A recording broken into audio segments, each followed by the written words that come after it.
This recorded lecture will be going over chapters 3 through 8 in the Evolve Introduction to Maternity and Pediatric Nursing textbook. The human body contains many millions of cells at birth, but life begins with a single cell created by the fusion of a sperm with an ovum. The genes and chromosomes contained within the DNA determine the uniqueness of the traits and features of the developing person. Each body cell contains 46 chromosomes, made up of 22 pairs of autosomes, and 1 pair of sex chromosomes that determine the sex of the fetus. Biological development is influenced by the external environment, like maternal drug use, any teratogens, maternal undernutrition, or maternal smoking. The experience of the fetus during prenatal life will influence the healthy outcome of the newborn and influences susceptibility to diseases that may occur when the fetus reaches adulthood. The 46 chromosomes in a body cell are called the diploid number of chromosomes. The process of mitosis in the sperm is called spermatogenesis, and in the ovum, oogenesis. At the moment of fertilization, the new cell contains 23 chromosomes from the sperm and 23 chromosomes from the ovum, thus returning to the diploid number of chromosomes. Traits are therefore inherited by the mother from both the mother and the father.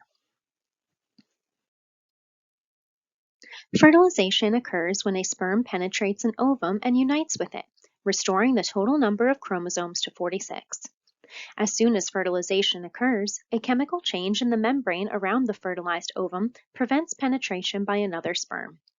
The time during which fertilization can occur is brief due to the short lifespan of mature gametes. The sex of the human offspring is determined at fertilization. The ovum will always contribute an X chromosome, whereas the sperm could carry an X or a Y chromosome. Because the sperm can carry either an X or a Y chromosome, the male partner will determine the sex of the child. By 6 to 7 weeks gestation, the male embryo differentiates under the influence of the Y chromosome, and testosterone will begin to be secreted by 8 weeks gestation. Female gonadal development will occur in the presence of estrogen and the absence of testosterone. The coded information carried by the DNA in the gene is responsible for individual traits, like eye and hair color, facial features, and body shape. Genes will carry instructions for dominant and recessive traits. Most genes are paired, with only one of the pair passing on to the fertilized egg from the mother and one from the father. It is important for the nurse to inform the parents that each pregnancy has a 50% chance of resulting in an affected child, and that giving birth to one child with a genetic disorder does not increase the chance of the next child having that genetic defect. Genetic testing can diagnose disorders, predict risk of future disorders, and assist in reproductive decisions.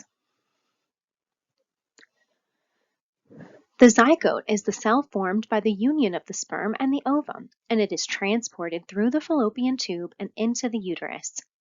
The zygote usually implants in the upper section of the posterior uterine wall.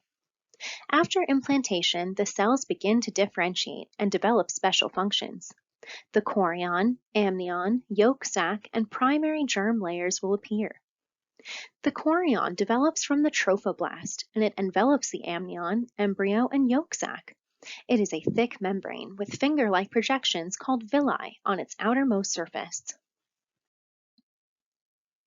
The amnion is the second membrane. It is a thin structure that envelops and protects the embryo. It forms the boundaries of the amniotic cavity, and its outer aspect meets the inner aspect of the chorion. The chorion and the amnion together will form the amniotic sac, filled with fluid that permits the embryo to float freely. Amniotic fluid is clear, has a mild odor, and often contains a bit of vernix or lanugo. The following are functions of amniotic fluid: maintains an even temperature, prevents the amniotic sac from adhering to the fetal skin, allows symmetrical growth, allows buoyancy and fetal movement, and acts as a cushion to protect the fetus and the umbilical cord from injury.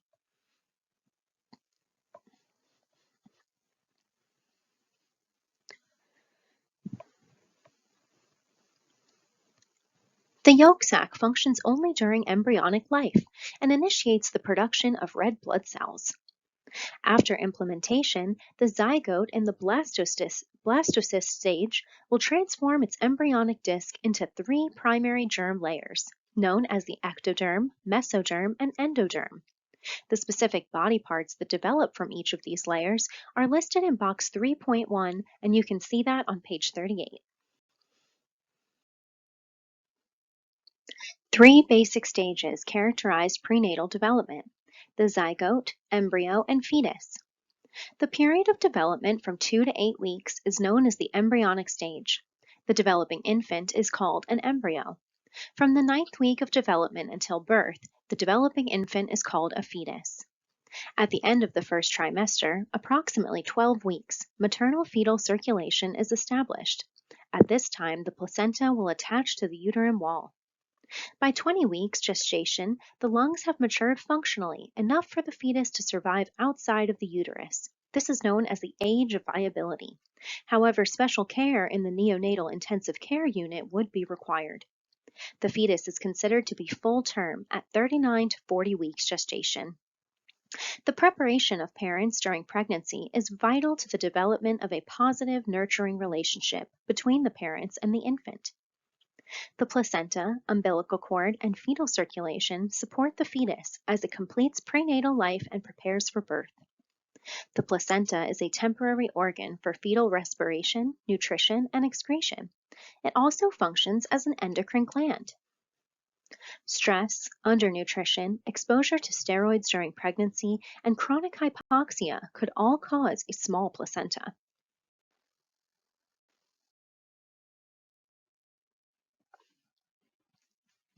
Separation of the placenta at birth may allow some fetal blood to enter the maternal circulation, which can cause problems with fetuses in subsequent pregnancies if the blood types are not compatible. The fetal blood releases carbon dioxide and waste products and takes in oxygen and nutrients before returning to the fetus through the umbilical vein. Many harmful substances like drugs, either therapeutic or recreational, nicotine, and viral infectious agents can be transferred to the fetus, and they can cause fetal drug addiction, congenital anomalies, or fetal infection.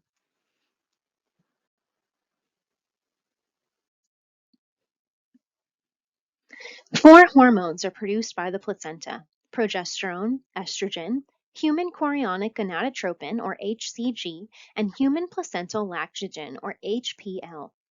Progesterone has the following functions during pregnancy: maintains uterine lining for implantation of the zygote, reduces uterine contractions to prevent spontaneous abortion, prepares the glands of the breast for lactation, and stimulates testes to produce testosterone, which aids the male fetus in developing the reproductive tract. Estrogen has 3 important functions during pregnancy: stimulates uterine growth, increases the blood flow to uterine vessels, and stimulates development of the breast ducts to prepare for lactation. HCG causes the corpus luteum to persist and continue the production of estrogen and progesterone to sustain pregnancy. HCG is detectable in maternal blood as soon as implantation occurs, usually 7 to 9 days after fertilization, and is the basis for most pregnancy tests. HPL causes decreased insulin sensitivity and utilization.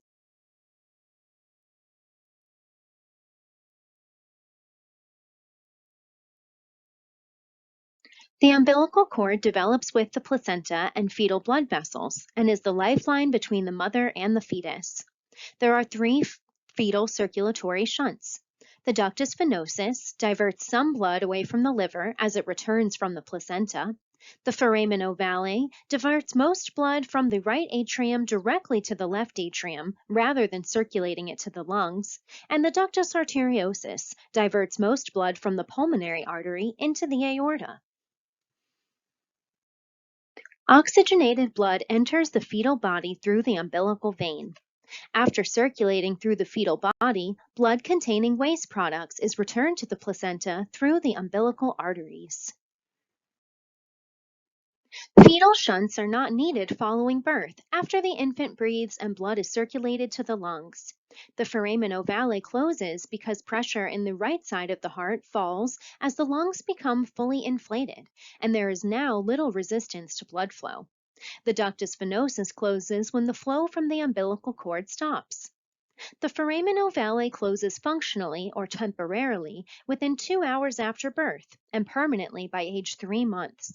The ductus arteriosus closes functionally within 15 hours and permanently in about 3 weeks. The ductus venosus closes functionally when the cord is cut and permanently in about 1 week. After permanent closure, the ductus arteriosus and the ductus venosus become ligaments. A condition that impedes full lung expansion can increase resistance to blood flow from the heart to the lungs, causing the foramen ovale to reopen. Several hormones increase in the fetus during the labor process that decrease fluid lung production and increase lung fluid resorption to prepare the lungs to accept air.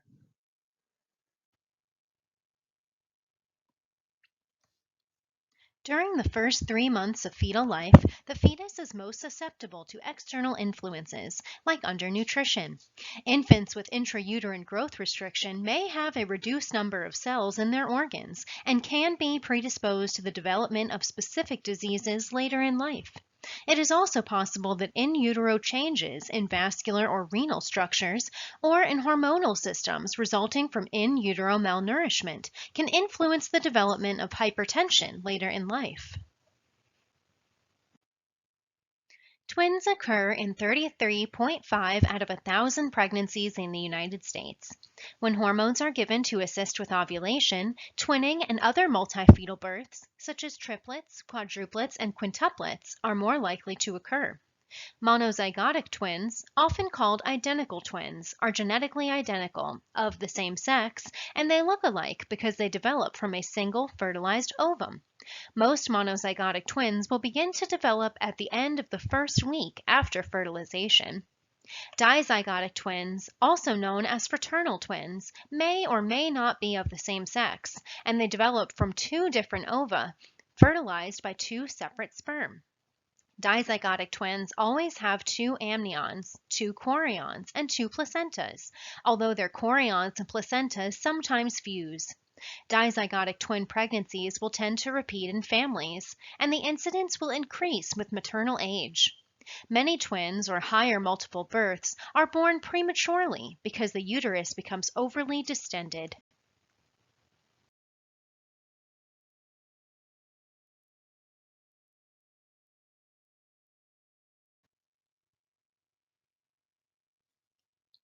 There are 3 phases of pregnancy: antepartum or prenatal, before birth; intrapartum, during birth; and postpartum, after birth. The focus of nursing care during pregnancy is to teach the mother how to maintain good health, or in the case of a mother with a condition that places her or the fetus at risk, to improve her health as much as possible to promote a healthy outcome for both the mother and fetus. Prenatal care is a primary example of preventative medicine. The major goals of prenatal care are as follows: to promote the health of the mother, fetus, newborn, and family; ensure a safe birth for the mother and child by promoting good health habits and reducing risk factors; teaching healthy habits that may be continued after pregnancy; educate in self-care for pregnancy; develop a partnership with parents and family to provide continuous and coordinated health care; provide physical care, and prepare parents for the responsibilities of parenthood.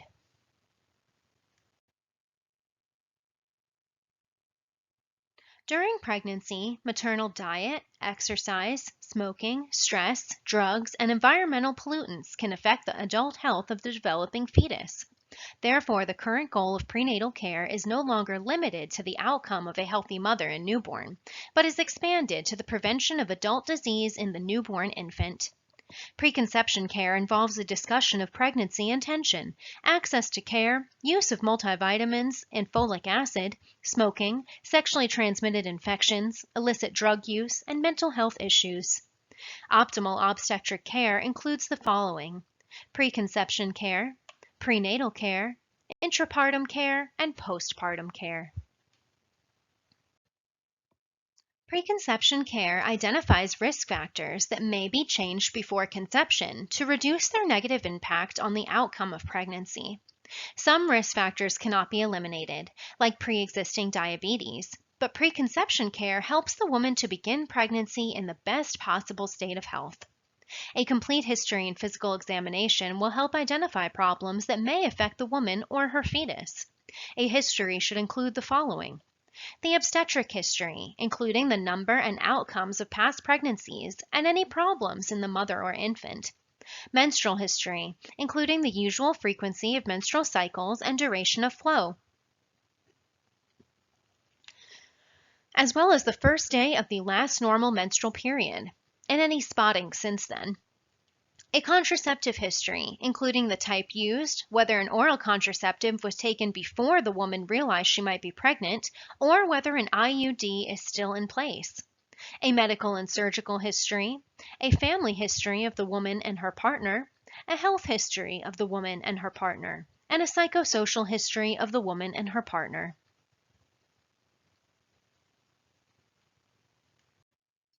The woman has a complete physical examination on her first visit to evaluate her general health, determine baseline weight and vital signs, evaluate her nutritional status, and identify current physical or social problems.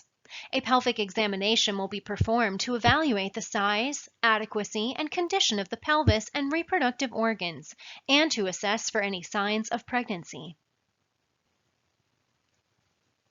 The woman's estimated date of delivery, or EDD, will be calculated based on the last normal menstrual period.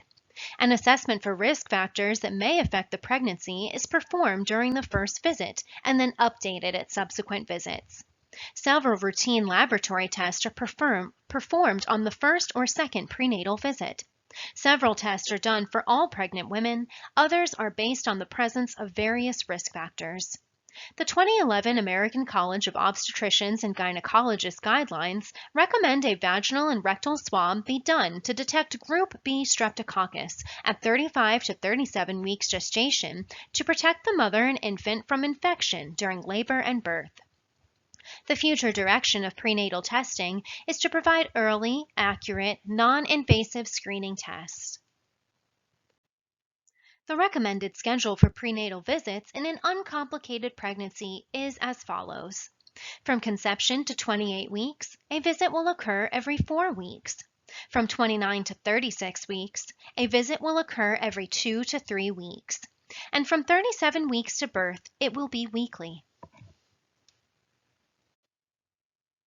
Routine assessments made at each prenatal visit will include the following: a review of known risk factors and assessment for new ones, vital signs, weight to determine the pattern of gain is normal, urinalysis for protein, glucose, and ketone levels, a blood glucose screening between 24 and 28 weeks gestation, hematocrit, group B streptococcus, and sexually transmitted infection testing may also be performed at 36 weeks gestation. Fundal height to determine if the fetus is growing as expected and the volume of amniotic fluid is appropriate. Leopold's maneuvers to assess the presentation and position of the fetus by abdominal palpation. The fetal heart rate. Fetal activity or kick count assessment may be done at 28 weeks and then repeated as needed. A review of nutrition for adequacy of calorie intake and specific nutrients, and any discomforts or problems that may have arisen since the last visit. The practice of using technology to reduce healthcare costs has spawned the practice of virtual prenatal visits, or group prenatal visits, which replace some in-person individual prenatal visits. The practice of virtual prenatal care may be suitable for low-risk patients, but this is not used for moderate-risk or high-risk patients who should have their blood pressure or other in-person assessments monitored more closely during each visit. The following terms will be used to describe a woman's obstetric history. Gravida. This is any pregnancy regardless of duration, also the number of pregnancies, including the one in progress. Nulligravida refers to a woman who has never been pregnant. Primigravida refers to a woman who is pregnant for the first time. Multigravida refers to a woman who has been pregnant before, regardless of the duration of the pregnancy. Para, a woman who has given birth to one or more children who reach the age of viability, regardless of the number of fetuses delivered and regardless of whether those children are now living. Primipara, a woman who has given birth to her first child past the point of viability, regardless of whether the child was alive at birth or is now living. Multipara, a woman who has given birth to two or more children, regardless of whether the children were alive at birth or are presently alive. Nullipara, a woman who has not given birth to a child who reached the point of viability. Abortion, the termination of pregnancy before viability, either spontaneous or induced. Gestational age, the prenatal age of the developing fetus, calculated from the first day of the woman's LNMP. The fertilization age, this is the prenatal age of the developing fetus as calculated from the date of conception. Age of viability, this is a fetus that has reached the stage, typically 20 weeks, where it is capable of living outside the uterus.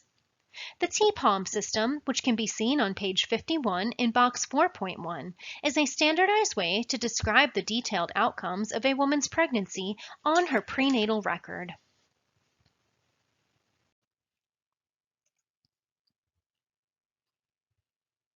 The average duration of a term pregnancy is 40 weeks, or 280 days after the first day of the last normal menstrual period. Nagel's rule is used to calculate and determine the EDD. To calculate EDD, one identifies the first day of the LNMP, counts backwards 3 months, and then adds 7 days. You can see a little bit more about this in box 4.2 on page 52. EDD is an estimated date, and many normal births could occur before or after this date. If the LMNP is unknown, or the abdominal ultrasound in the first trimester differs from Nagel's calculation by more than 5 days, a crown rump length or on ultrasound can be used to determine the EDD. The signs of pregnancy are divided into 3 general groups: presumptive, probable, and positive, depending on how likely they are to be caused by factors other than pregnancy. You can see a summarized version of this in box 4.3 on page 52.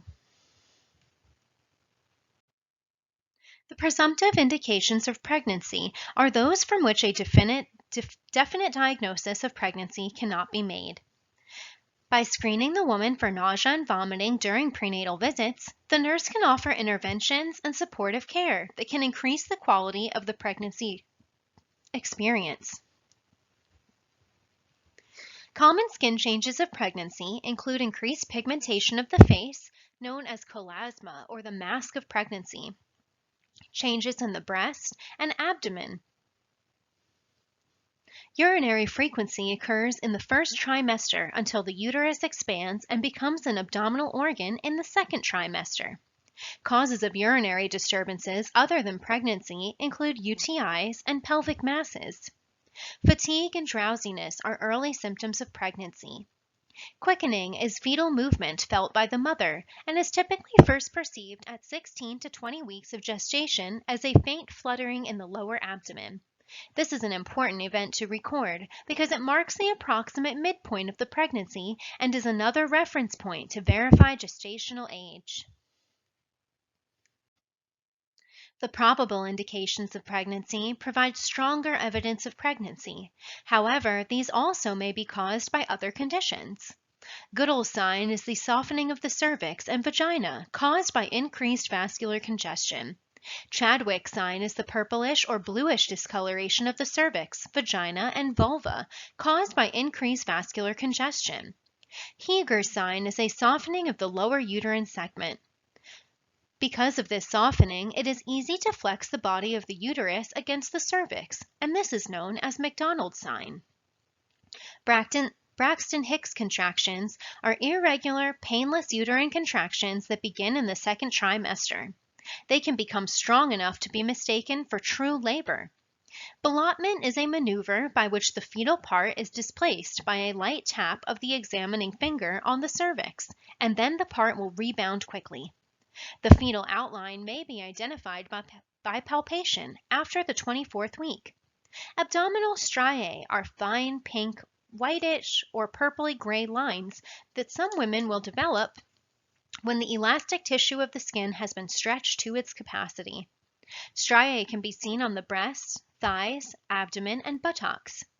Pregnancy tests will use maternal urine or blood to determine the presence of HCG, a hormone produced by the chorionic villi of the placenta.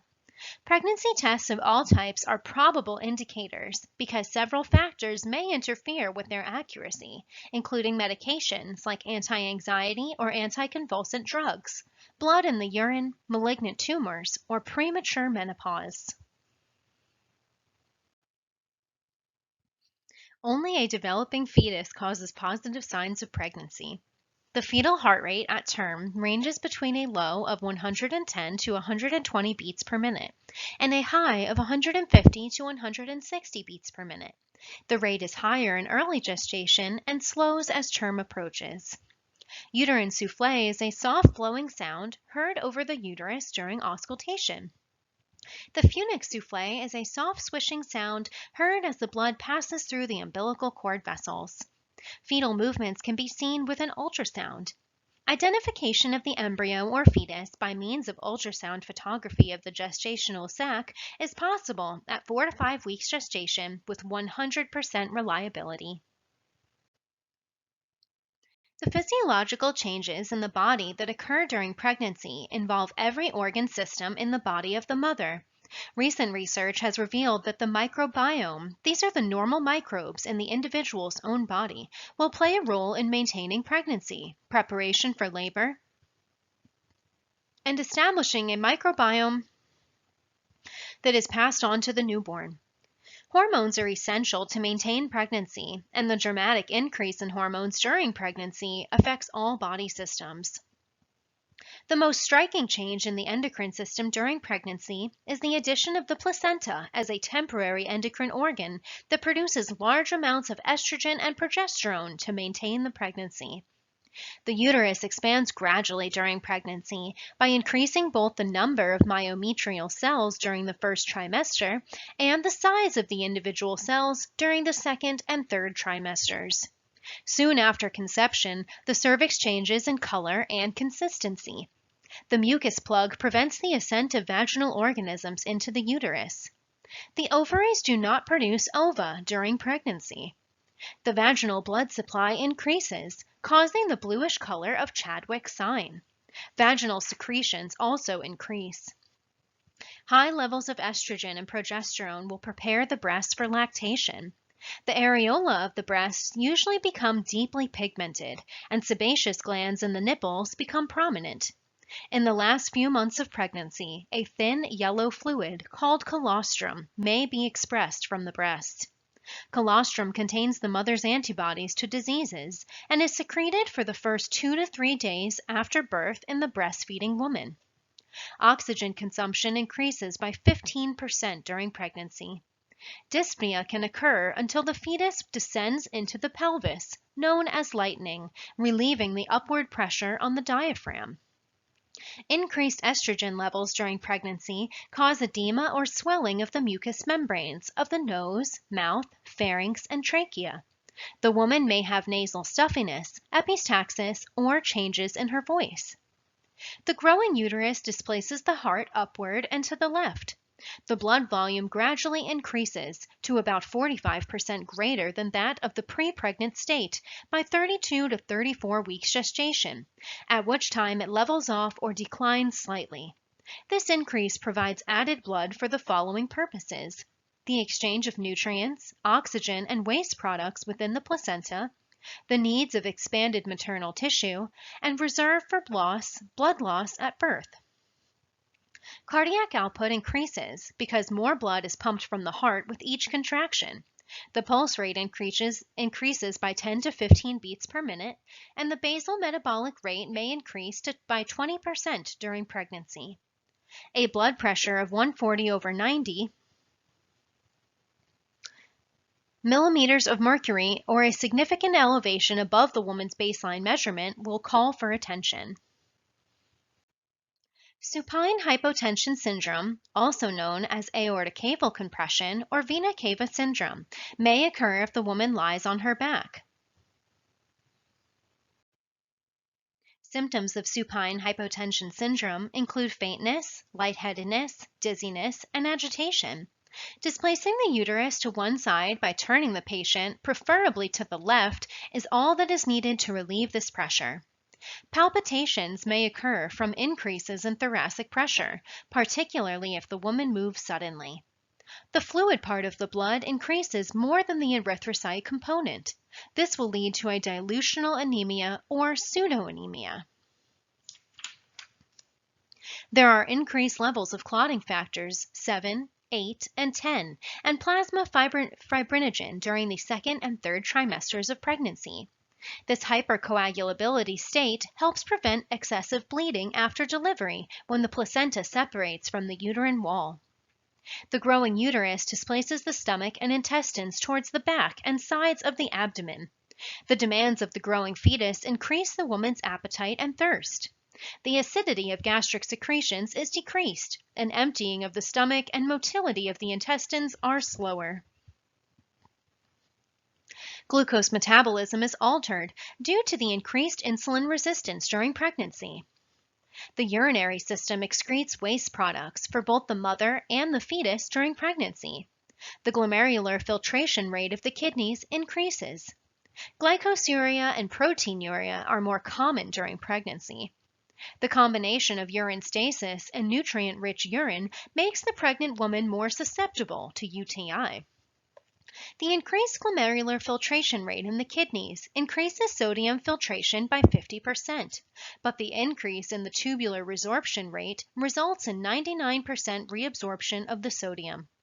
Although the fetus uses much of the sodium, the remainder is in the maternal circulation and can cause a maternal accumulation of water.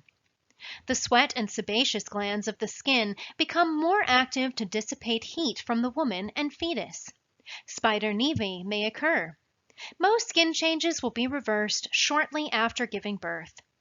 The woman often experiences low back aches and, in the last few months of pregnancy, rounding of the shoulders may occur, along with aching in the cervical spine and upper extremities. A woman often has a waddling gait in the last few weeks of pregnancy due to a slight separation of the symphysis pubis. A healthy, balanced, nutrient-dense diet combined with adequate physical activity is the core of the revised dietary guidelines. Before and during pregnancy, women should read food labels carefully to promote the intake of calories that are nutrient-dense rather than empty. During pregnancy and lactation, an adequate dietary intake of docosahexaenic acid, omega-3 fatty acid, or DHA, is essential for optimal brain development of the fetus and infant.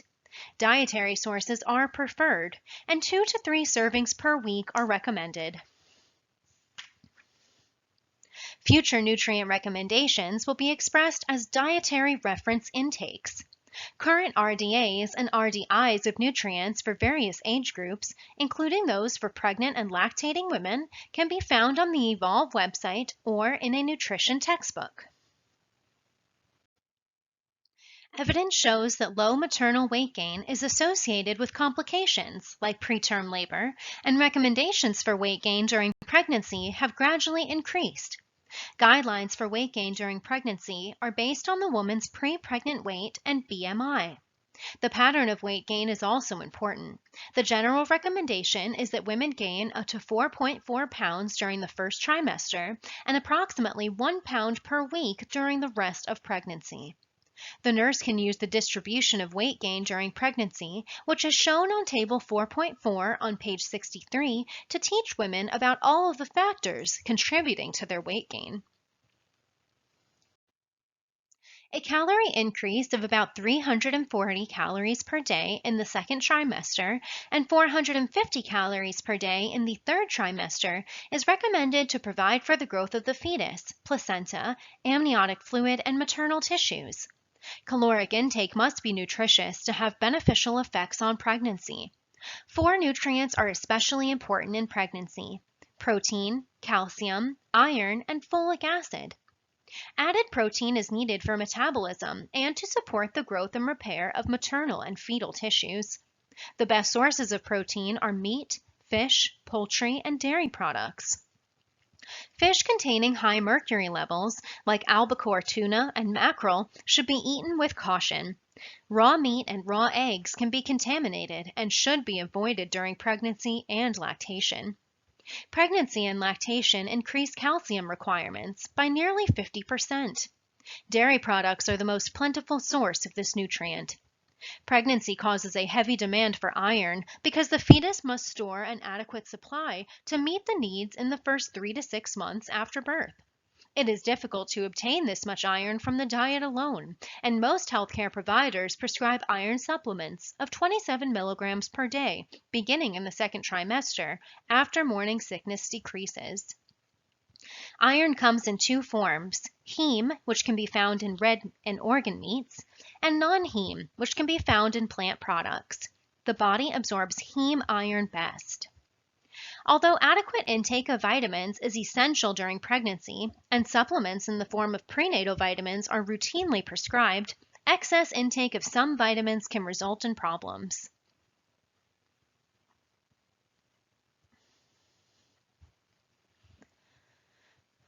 Folates are essential in early pregnancy to prevent neural tube defects, but are prescribed separately from the prenatal vitamin because the amount needed cannot be achieved in the prenatal formula.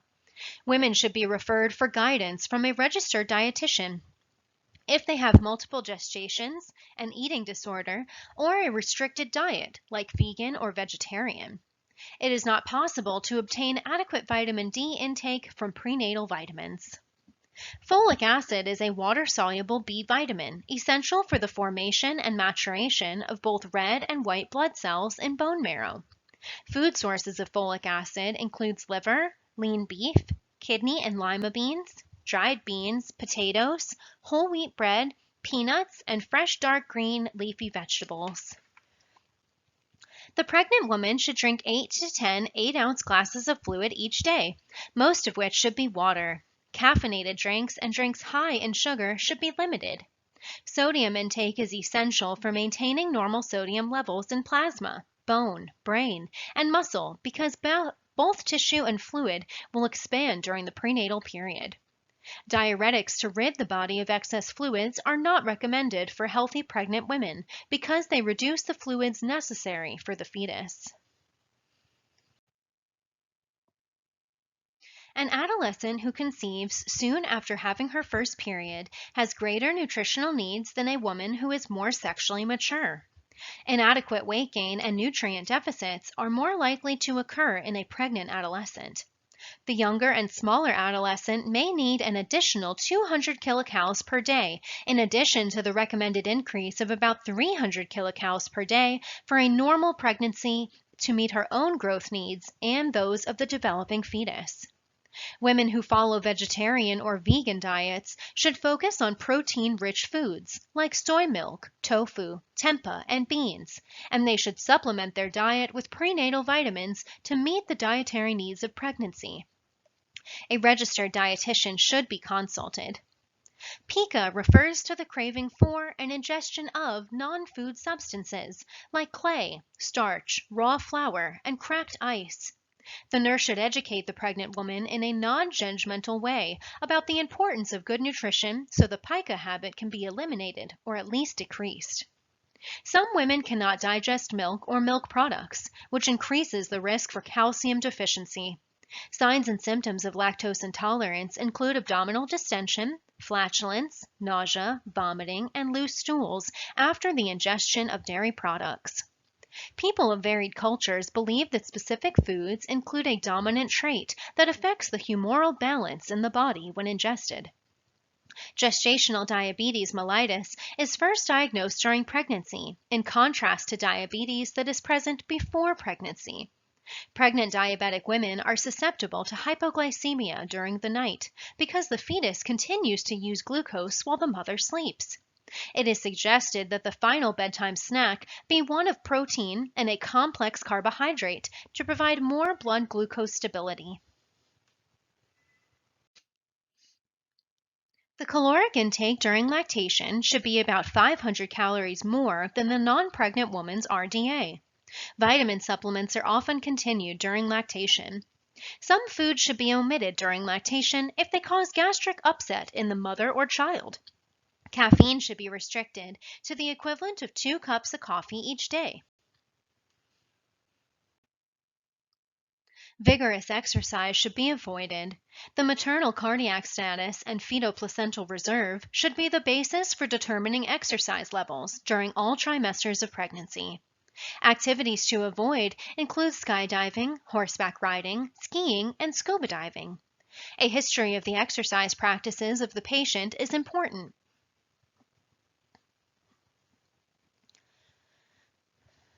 And gathering such data is the first step in the nursing process. The goal of exercise during pregnancy should be maintenance of fitness, not improvement of fitness or weight loss.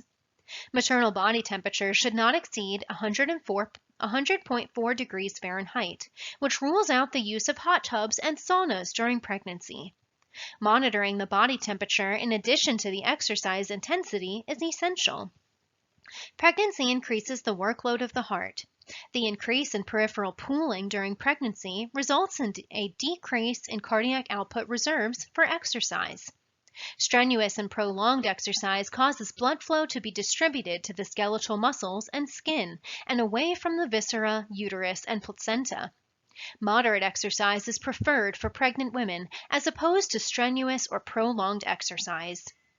Exercise can cause changes in oxygen consumption and epinephrine, glucagon, cortisol, prolactin, and endorphin levels. Joint instability caused by hormonal changes can result in injury if the woman engages in deep flexion or extension of joints. Moderate exercise several times a week from the 8th week during delivery is advised during pregnancy, with the avoidance of vigorous activity and competitive sports. Moderate exercise during pregnancy has many beneficial effects, including a more positive self-image, a decrease in musculoskeletal discomforts during pregnancy, and a more rapid return to the pre-pregnant weight after delivery. Safety measures are advisable due to the changes in the body's center of gravity as the uterus enlarges. Nursing guidance should include the following. The woman should start with a warm-up and end with a cool-down period. Women who are beginning an exercise program should not exceed recommendations for moderate exercise. Women who have exercised regularly at higher levels before pregnancy may follow more liberal guidelines of weight-bearing exercise for no more than 1 hour 3 to 5 times per week. Exercise combined with a balanced diet that is rich in unprocessed, non-root vegetables, nuts, fruits, and whole grain breads is beneficial during pregnancy. The woman should avoid scuba diving below a depth of 30 feet or exercising in altitudes above 8,000 feet during pregnancy. The woman should avoid becoming overheated and should drink plenty of water during exercise. Intensity of exercise should be modified according to the talk test. They should be able to complete a conversational sentence without taking an extra breath. Studies have shown a relationship between maternal smoking and psychiatric disorders in the offspring, like schizophrenia and attention deficit hyperactivity disorder. Smoking during pregnancy can also affect the developing eggs of the female fetus, which will affect the grandchildren of the smoker. The nurse should discuss the habit of smoking and drug use during early prenatal care. Air travel is generally safe for the pregnant woman up to 36 weeks gestation, but the availability of medical care at the destination should be checked online on the CDC's website. The woman should be counseled to avoid long periods of sitting because there's an increased risk of developing thromboembolism. She should also avoid locations that pose a high risk for exposure to infectious diseases. When rehydration is necessary, a healthcare professional should be contacted as soon as possible for a possible further evaluation. On page 70 and 71, within Table 4.6, you can read about self-care for common discomforts of pregnancy.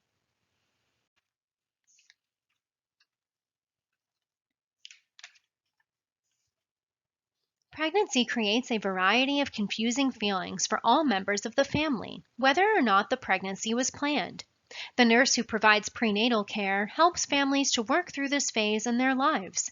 Identifying barriers to accessing care is a primary nursing responsibility. Nutritional needs and patterns relating to age, ethnicity, or financial constraints should be discussed. Tobacco or substance abuse should be assessed. Stress in the life of the mother should be reviewed, and appropriate referrals to mental health professionals or educational programs should be made to reduce the levels of stress that could affect the pregnancy outcome. The woman's responses change as pregnancy progresses. During early pregnancy, the woman may have difficulty believing that she is pregnant because she may not feel different. The nurse can help the woman express these feelings of ambivalence and reassure her that they are normal. These physical changes and the higher hormone levels cause her emotions to be more unstable. The fetus becomes real to the woman during the second trimester.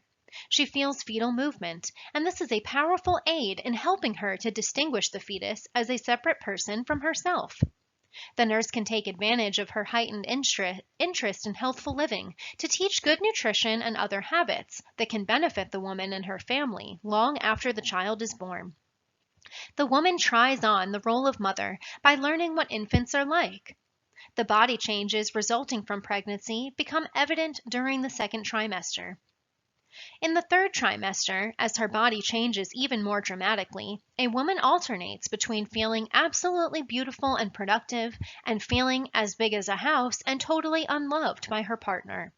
Her moods may again be more labile. She and her partner begin making concrete preparations for the infant's arrival. The woman's thinking will gradually shift from I am pregnant to I am going to be a mother.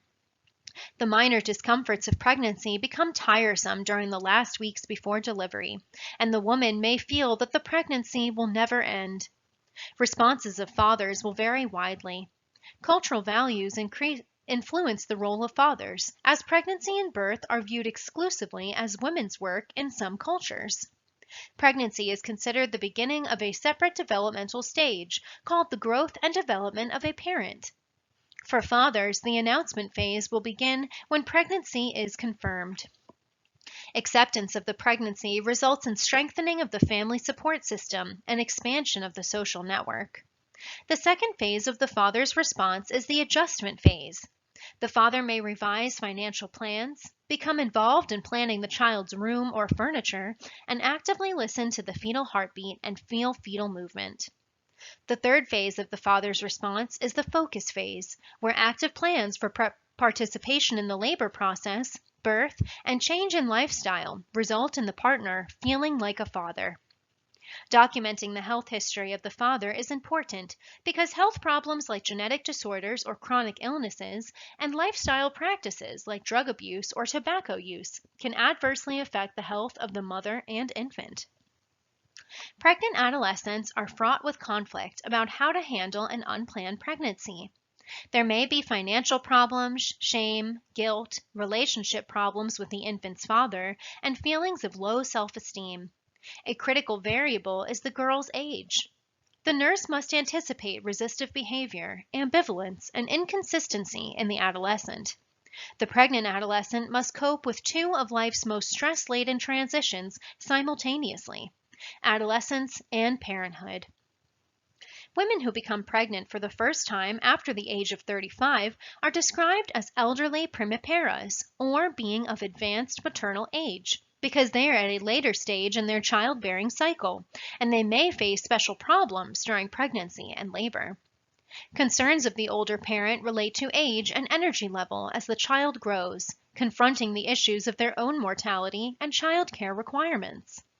Many older parents are placed in a high-risk prenatal group that can limit their options for selecting a birth center. Women older than 35 years of age may have a decreased ability to adjust their uterine blood flow to meet the needs of the fetus. Women who do not have emotional support from significant others will have more difficulty completing the tasks of pregnancy. Single women who plan pregnancies will often prepare for the financial and lifestyle changes. The nurse should maintain a non-judgmental attitude and assist the single mother to successfully achieve the psychological tasks of pregnancy. The single father may take an active interest in and financial responsibility of the child. A single father may provide emotional support for the mother during pregnancy and birth.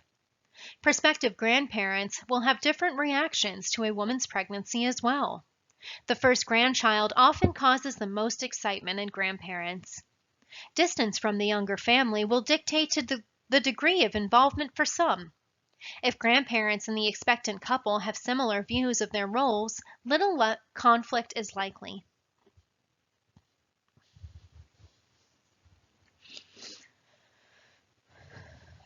Preparation for the arrival of a new baby in the family should start before the arrival of the newborn and before the sibling feels the change that a new family member brings. All siblings will be affected by the arrival of a new baby into the family. Prenatal education is an interactive process that requires input from the patient concerning individual needs and assessment of the outcome, a healthy mother and child, and an intact family unit. Prenatal education should progress according to the nursing process. Collecting data to assess cultural needs can be individualized to the patient with the use of a birth plan. Every contact a nurse has with a pregnant patient is an opportunity for teaching.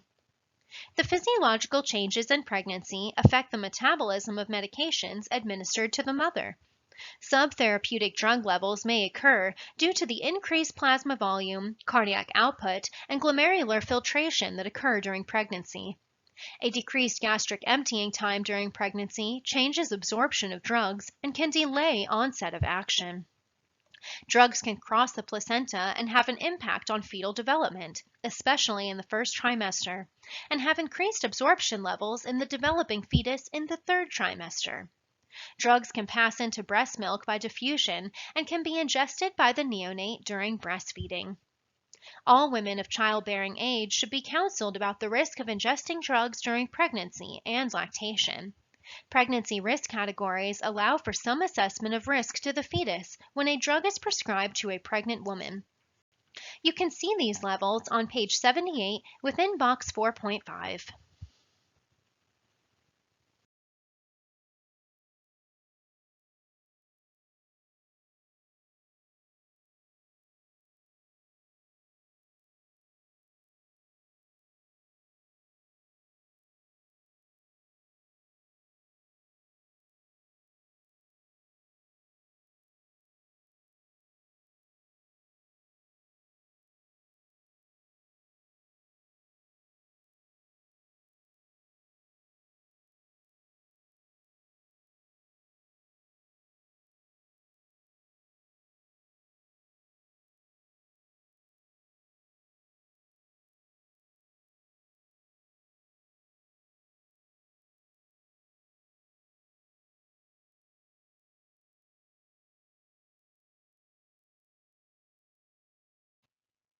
Live virus vaccines are contraindicated during pregnancy because of possible adverse effects on the fetus. Vaccines contraindicated during pregnancy include Bacille Calmette Guerin, human papillomavirus, live attenuated influenza vaccine in nasal spray form, and measles, mumps, and rubella. When exposure to or high risk of infection is present, vaccinations allowable during pregnancy include hepatitis A and B, inactivated influenza, and inactivated polio vaccine when immediate protection is required. On table 4.7, which is on page 78, it will describe the physiological, psychological changes that occur during pregnancy, the related signs and symptoms noted in the patient, and some suggested nursing interventions or teaching points appropriate to that phase. Teaching for the prenatal patient should include the risks of smoking, alcohol use, and illicit drug use, and the advantages of breastfeeding and good nutrition during pregnancy.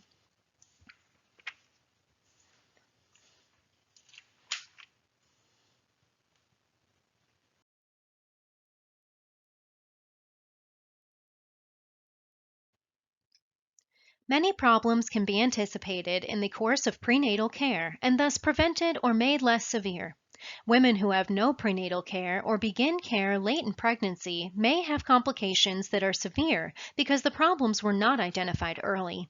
A high-risk pregnancy is defined as one in which the health of the mother or fetus is in jeopardy. The causes of high-risk pregnancies usually include the following characteristics. They relate to pregnancy itself. They occur because the woman has a medical condition or injury that complicates the pregnancy.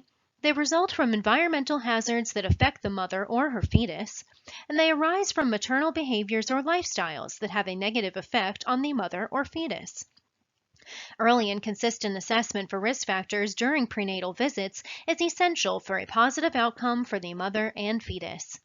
Nursing responsibilities during the assessment of fetal health include preparing the patient properly, explaining the reason for the test, and clarifying and interpreting results in collaboration with other healthcare providers.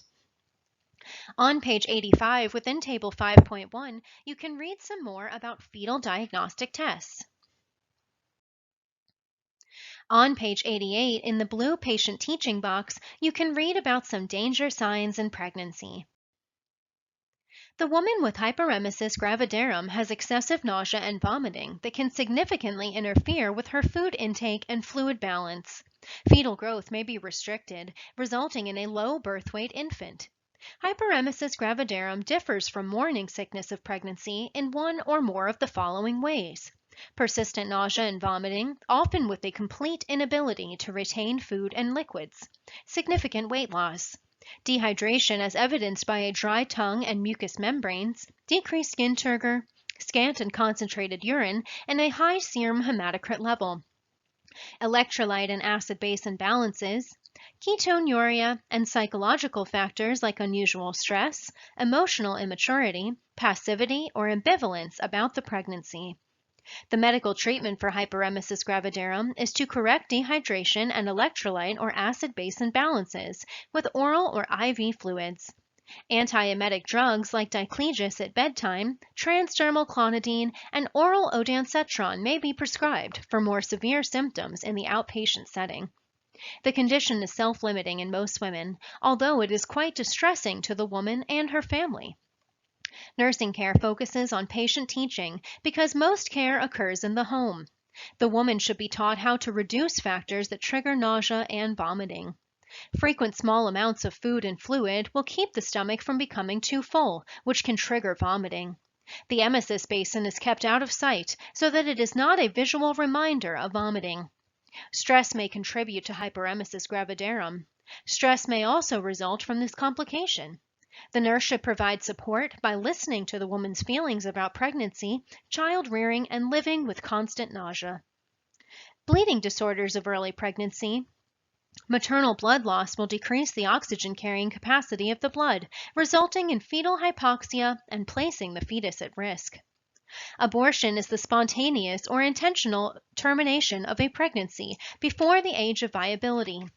On page 90 within Table 5.2, you can read about the different types of abortions. When a threatened abortion occurs, efforts are made to keep the fetus in utero until the age of viability.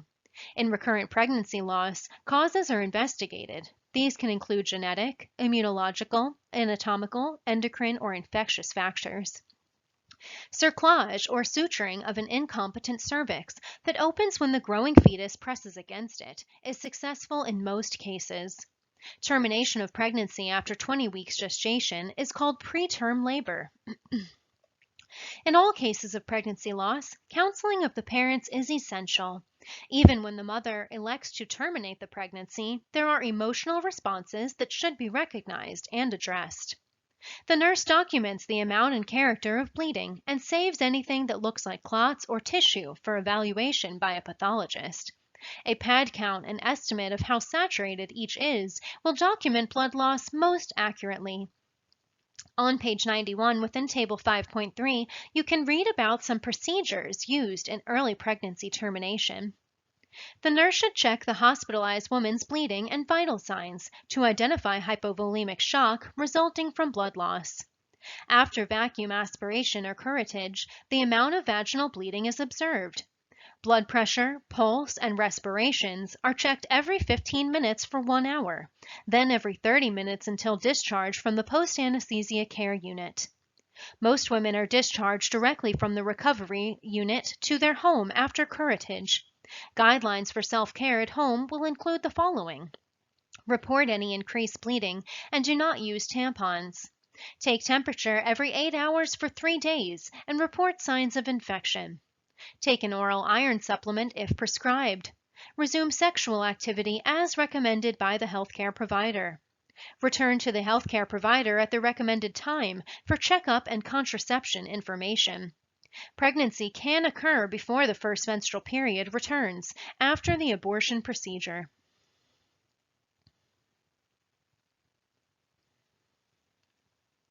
Even if the pregnancy was not planned or not suspected, they will often grieve for what might have been. The nurse should listen to the woman and acknowledge the grief that she and her partner feel. Ectopic pregnancy occurs when the fertilized ovum is implanted outside the uterine cavity. Of all ectopic pregnancies, 95% will occur in the fallopian tube. Use of an IUD for contraception may contribute to ectopic pregnancy because these devices promote inflammation within the uterus. A zygote that is implanted in a fallopian tube cannot survive for long because the blood supply and size of the tube are inadequate. The woman has a history of a missed menstrual period and often complains of lower abdominal pain, sometimes accompanied by light vaginal bleeding. If the tube ruptures, she may have sudden, severe lower abdominal pain, vaginal bleeding, and signs of hypovolemic shock, which can be seen in box 5.1 on page 93. Shoulder pain is a symptom that often accompanies bleeding into the abdomen. Transvaginal ultrasound examination will determine whether the embryo is growing within the uterine cavity.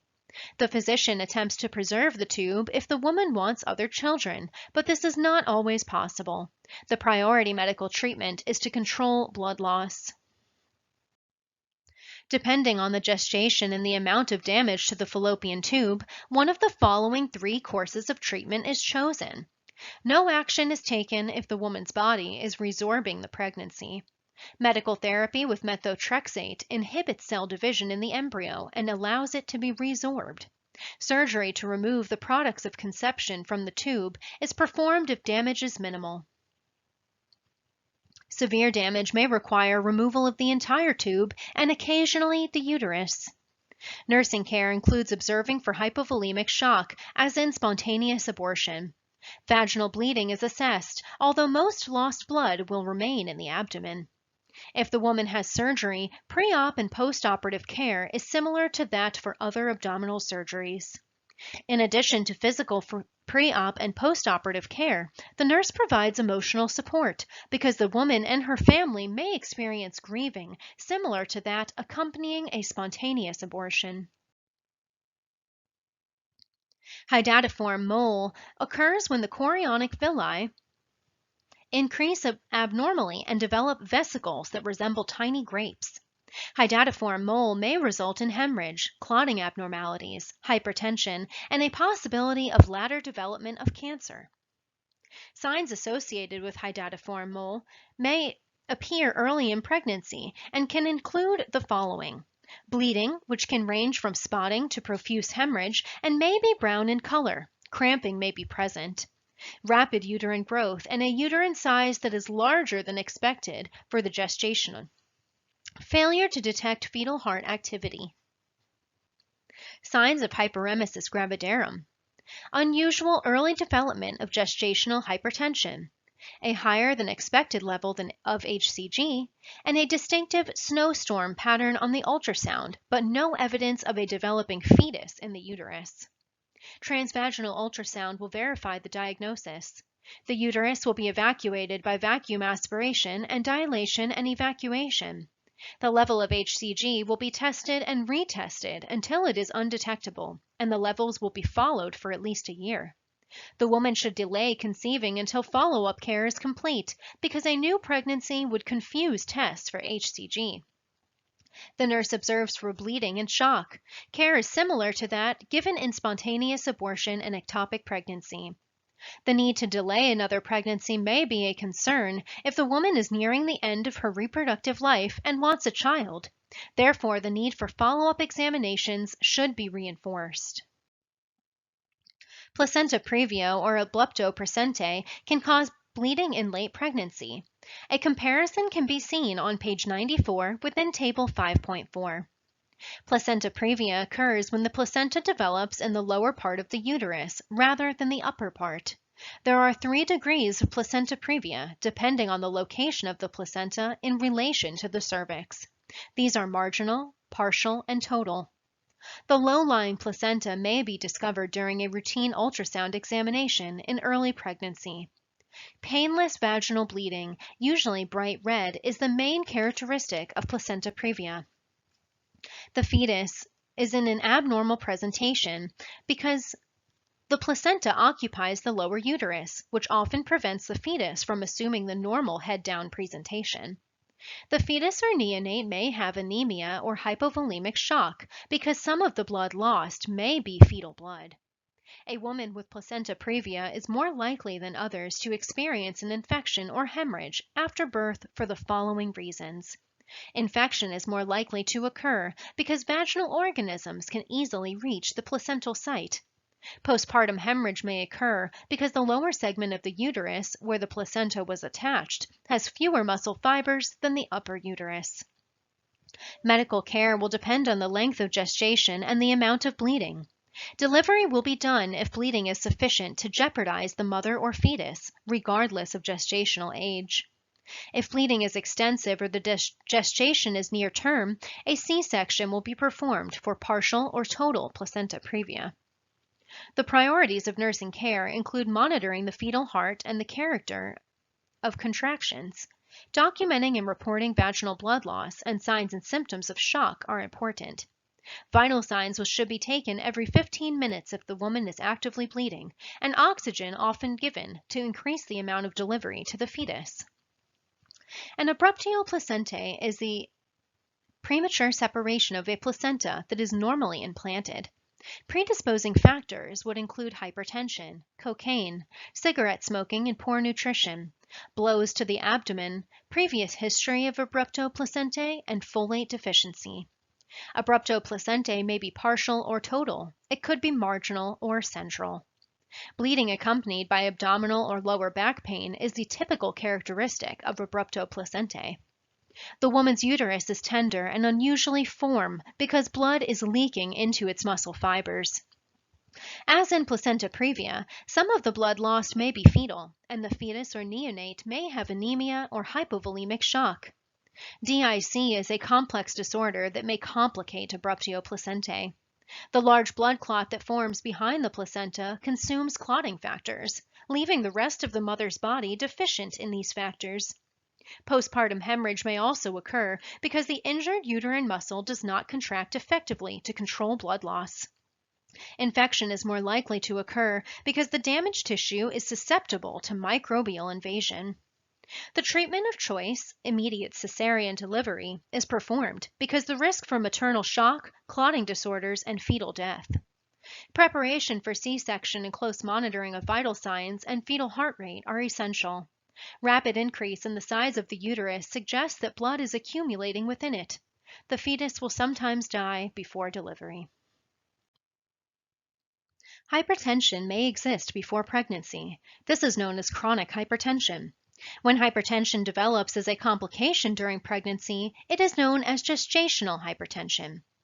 The term preeclampsia is defined as an increase in blood pressure that occurs after 20 weeks gestation with proteinuria in a woman who had a normal blood pressure before pregnancy.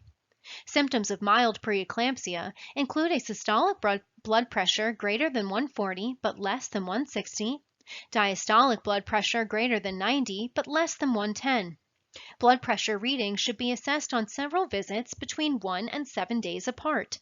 Symptoms of severe preeclampsia include a sustained blood pressure of a systolic 160 and diastolic 110 and greater. Proteinuria. Edema is not always present in preeclampsia. Preeclampsia will progress to eclampsia when convulsions occur.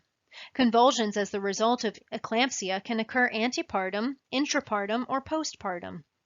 The cause of gestational hypertension is unknown, but birth is its cure. GH will usually develop after 20 weeks gestation. On page 97 within Table 5.5, you can read about some hypertensive disorders of pregnancy. And on page 97 within box 5.2, you can read about care of the pregnant woman with excessive bleeding. In pregnant patients with chronic hypertension, new onset proteinuria, and a sudden increase in blood pressure that was previously controlled, or a sign of kidney involvement, these are all indicative of preeclampsia. Medication is prescribed if the blood pressure exceeds the moderate range. On page 98, you can read about some risk factors for preeclampsia within box 5.3. Labetalol is the antihypertensive drug of choice during pregnancy, as angiotensin-converting enzyme inhibitors are contraindicated. Severe preeclampsia is defined as a blood pressure greater than 160/110 on 2 occasions 4 or more hours apart, especially if the patient is on bed rest. GH is closely related to the development of complications like abruptio placentae, fetal growth restriction, preeclampsia, prematurity, and stillbirth, so special care of the pregnant woman with hypertension is essential. The U.S. Preventative Services Task Force recommends blood pressure screening at every visit during pregnancy to detect GH. Vasospasm impedes blood flow to the mother's organs and placenta, resulting in one or more of these signs: hypertension, edema, or proteinuria. A blood pressure of 140/90 or greater is considered to constitute hypertension in pregnancy. Edema is not essential to the diagnosis, as many pregnant women experience edema that is not related to blood pressure. The woman may notice facial swelling or may stop wearing rings because they are hard to remove. Proteinuria develops as reduced blood flow damages the kidneys. A severe, unrelenting headache may occur because of brain edema and small cerebral hemorrhages. Visual disturbances like blurred or double vision or spots before the eyes will occur due to arterial spasm and edema surrounding the retina. Decreased blood flow to the kidneys reduces urine production and worsens hypertension. Pulmonary edema may occur with severe preeclampsia. Epigastric pain or nausea occurs due to liver edema, ischemia, and necrosis, often preceding a convulsion. HELP syndrome is a variant of GH that involves hemolysis, elevated liver enzymes, and low platelets. HELP syndrome is more common in preeclamptic women, conservatively managed, but this may occur in women without hypertension and proteinuria. Right upper quadrant or epigastric pain, nausea, vomiting, and malaise can signal that HELP syndrome is developing. The patient with severe HELP syndrome is monitored in the intensive care unit and given magnesium sulfate to prevent convulsions and antihypertensive medications. Most patients will improve after delivery. Progression to eclampsia occurs when the woman has one or more generalized tonic-clonic seizures. An eclamptic seizure may result in cerebral hemorrhage, abruptio placentae, fetal compromise, or death of the mother and fetus. Responsibilities of the nurse include administration of magnesium to control seizures, close fetal monitoring, as well as monitoring of uterine contractions, and measures to prevent aspiration. Delivery may be expedited. Preeclampsia reduces maternal blood and nutrition flow through the placenta and decreases the oxygen available to the fetus. Medical care will focus on prevention and early detection of GH. Correction of some risk factors can reduce the risk for preeclampsia. Early and regular prenatal care will allow preeclampsia to be diagnosed promptly so that it is more effectively managed. Treatment of preeclampsia will depend on the severity of hypertension and on the maturity of the fetus. Treatment will focus on maintaining blood flow to the woman's vital organs and placenta and preventing convulsions. Some women with mild preeclampsia can be managed at home if they can comply with treatment and home nursing visits are possible. Conservative treatment, whether at home or in the hospital, will include the following: activity restrictions, maternal assessment of fetal activity, including kick counts, blood pressure monitoring 2 to 4 times per day in the same arm and in the same position, daily weight measurements, and checking urine for protein with dipstick, using the first voided, clean catch specimen as needed. Diuretics and sodium restriction are not prescribed for preeclampsia, although the intake of high salt foods is discouraged. Magnesium sulfate is an anticonvulsant administered to prevent seizures. It is usually given by intravenous infusion. Steroids may be given to aid in fetal lung maturity if labor induction is planned. Excess magnesium will first cause loss of the deep tendon reflexes. This is then followed by depression of respirations, and if the levels continue to rise, collapse and death can occur. Calcium gluconate will reverse the effects of magnesium, and it should be available for immediate use whenever a woman receives magnesium sulfate. Magnesium inhibits uterine contractions. Most women receiving the drug during labor should also receive oxytocin to strengthen labor contractions. An essential nursing responsibility when caring for women receiving magnesium sulfate is to monitor contractions during labor and to take measures to maintain firm uterine fundus postpartum.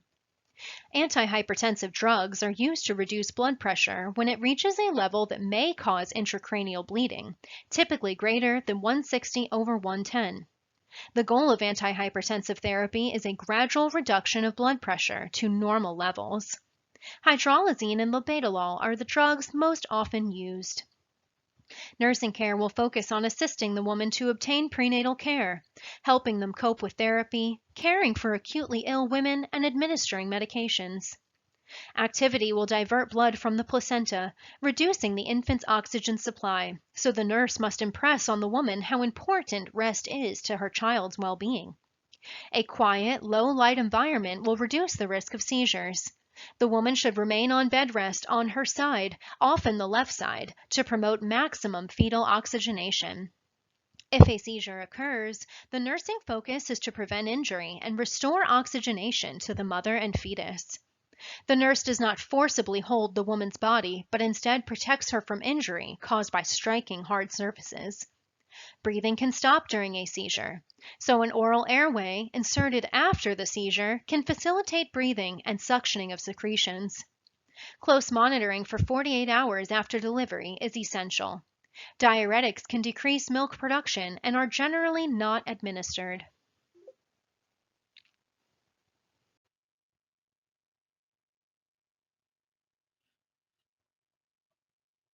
Small leaks that allow fetal blood to enter the mother's circulation may occur during pregnancy or when the placenta detaches at birth.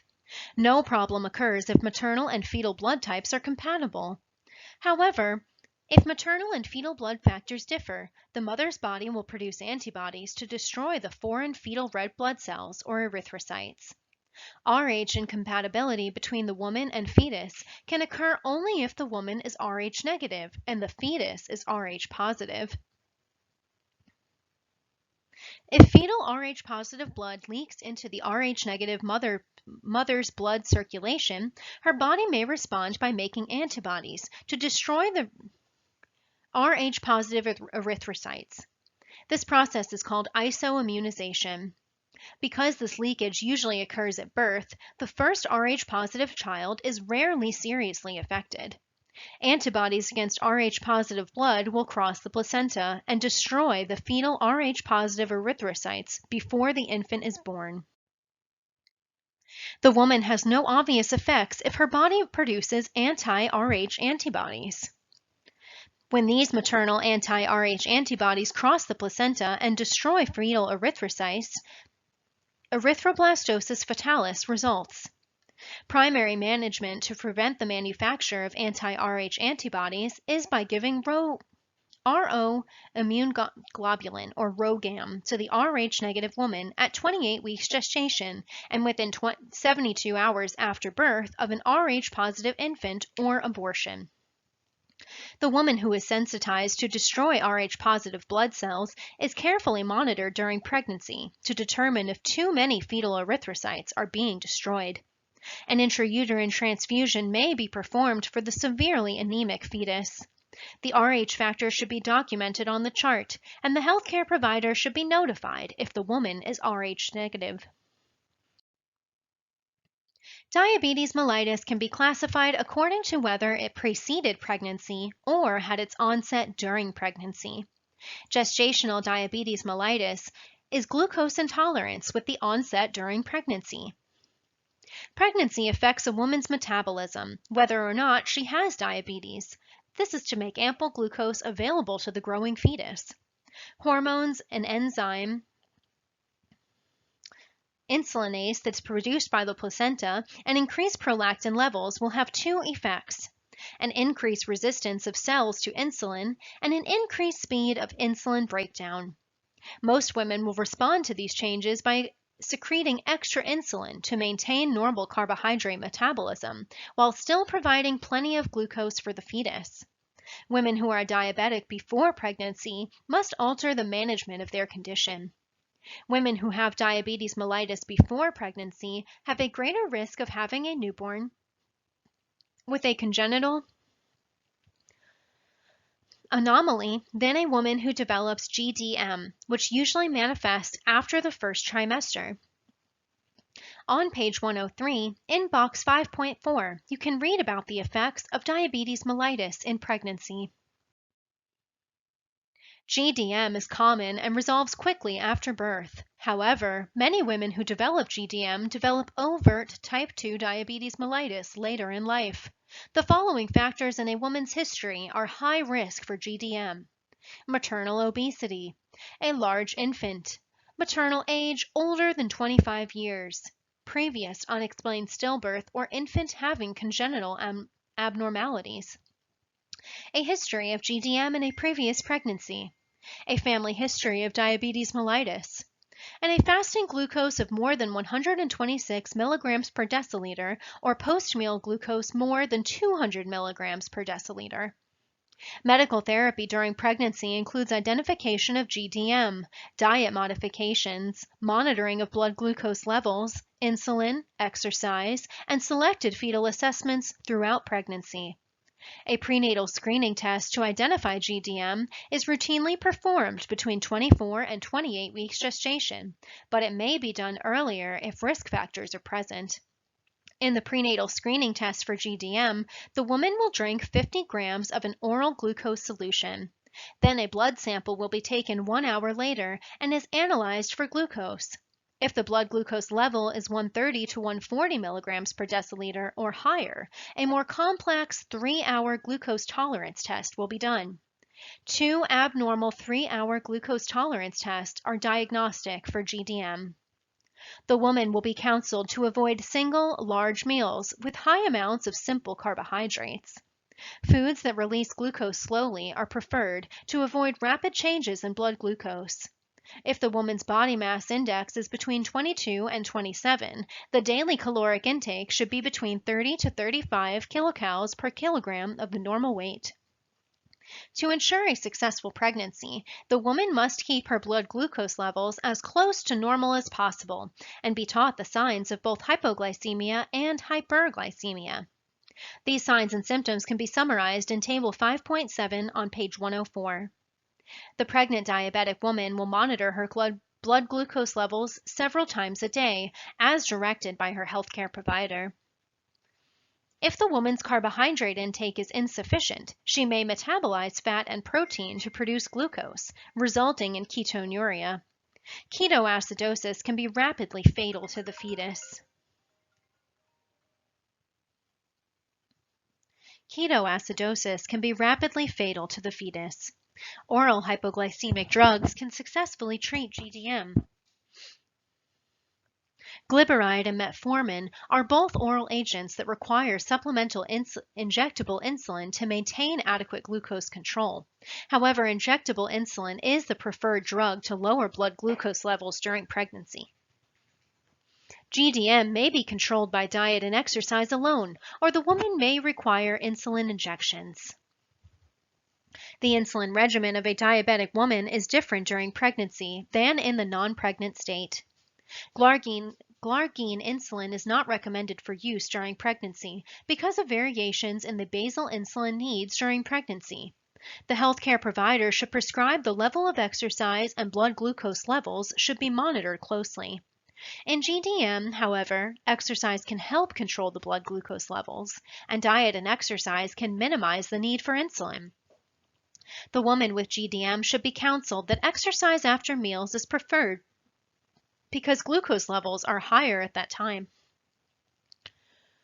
Ultrasound examination can identify IUGR, macrosomia, excess amniotic fluid in the woman with poorly controlled diabetes, or decreased amniotic fluid in placental failure.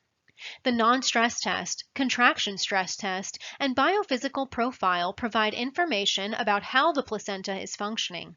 Tests of fetal lung maturity are common if early delivery is considered. Labor is work, exercise, that affects the amount of insulin and the glucose needed. Blood glucose levels are assessed hourly, and the insulin dose is adjusted accordingly. Infant complications after birth may include hypoglycemia, respiratory distress, and injury caused by macrosomia. Nursing care of the pregnant woman with diabetes mellitus involves helping her to learn to care for herself and providing emotional care to meet the demands imposed by this complication. Care during labor primarily involves careful monitoring for signs of fetal distress. A dietitian can determine foods to meet her needs and help find solutions to problems in adhering to the diet. Follow-up care is important as patients with GDM have increased risk of developing type 2 diabetes mellitus 5 to 10 years after delivery. Therapeutic communication helps her to express frustrations and fears. A woman who is actively involved in her care is more likely to maintain the prescribed therapy. Breastfeeding should be encouraged if the newborn does not have perinatal complications related to maternal diabetes mellitus, like macrosomia, respiratory problems, or anomalies. Therapeutic communication helps her to express her frustrations and fears. A woman who is actively involved in her care is more likely to maintain the prescribed therapy. Breastfeeding should be encouraged if the newborn does not have perinatal complications related to maternal diabetes mellitus, like macrosomia, respiratory problems, or anomalies. The preferred method of postpartum contraception for the woman with GDM is one of the barrier methods, or an IUD. The combined oral contraceptive should not be the first-line recommendation. Cardiac failure can occur prenatally, during labor, or during the postpartum period. On page 106 within box 5.5, you can read about some signs of congestive heart failure during pregnancy. Increased levels of clotting factors will predispose a woman to thrombosis. If her heart cannot meet these increased demands of pregnancy, CHF will develop and the fetus is affected by reduced placental blood flow. During labor, each contraction temporarily shifts 300 to 500 milliliters of blood from the uterus and placenta into the woman's circulation, possibly overloading her weakened heart. Excess interstitial fluid will rapidly return to the circulation after birth, predisposing the woman to circulatory overload during the postpartum period. She will need more frequent antepartum visits to determine how her heart is coping with the increased demands of pregnancy. Excessive weight gain must be avoided because it adds to the demands on her heart. The priority of care is to limit physical activity to decrease the demands made on the heart. Drug therapy may include heparin to prevent clot formation, as heparin does not cross the placenta. A vaginal birth is preferred over cesarean delivery because it carries less risk for infection or respiratory complications that would further tax the impaired heart. Laboratory tests include partial thromboplastin time, activated partial thromboplastin time, and platelet counts. She should promptly report signs of excess anticoagulation, like bruising without reason, petechiae, nosebleeds, or bleeding from the gums when brushing her teeth. The woman is taught signs that may indicate CHF so she can promptly report them. The woman may need help to plan her diet so that she has enough calories to meet her needs during pregnancy without gaining too much weight. She should avoid foods high in sodium, like smoked meats and potato chips. The nurse should also discuss stressors in the woman's life and help her to identify ways to reduce them. Hemoglobin levels that are less than 10.5 grams per deciliter in the second trimester and that are less than 11 grams per deciliter in the first and third trimesters indicate anemia during pregnancy. The anemic woman may fatigue easily and have little energy. Her skin and mucous membranes are pale. Shortness of breath, a pounding heart, and a rapid pulse may occur with severe anemia. The red blood cells are small, microcytic, and pale hypochromic in iron deficiency anemia. Iron supplements are commonly used to meet the needs of pregnancy and maintain iron stores. Vitamin C may enhance the absorption of iron. She is treated with oral doses of elemental iron and continues this therapy for about 3 months after the anemia has been corrected. Folic acid deficiency is characterized by large immature red blood cells, known as megablastic anemia. Iron deficiency anemia is present often at the same time. Folic acid deficiency has been associated with neural tube defects in the newborn. A daily supplement of 400 to 800 micrograms ensures adequate folic acid and is now recommended for all women of childbearing age.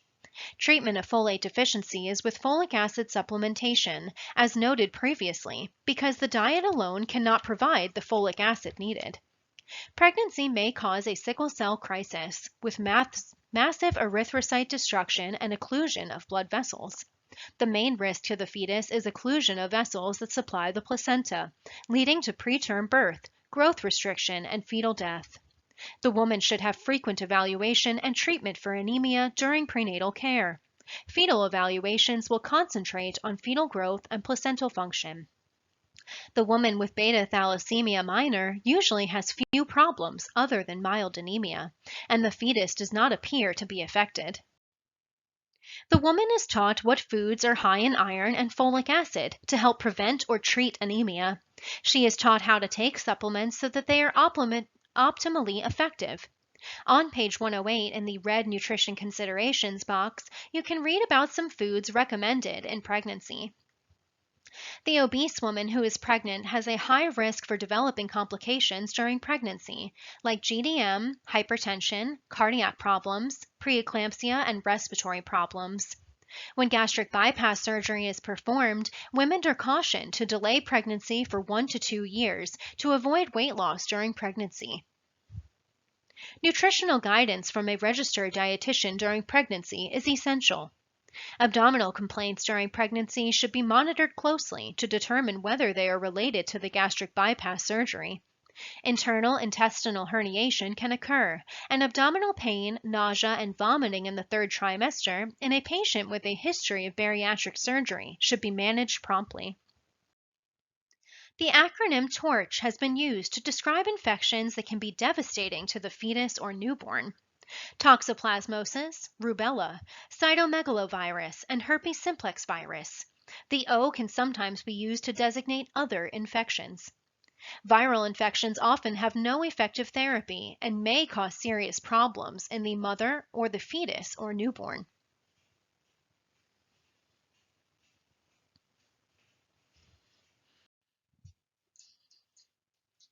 Cytomegalovirus or CMV infection is a herpes infection that is sexually transmitted.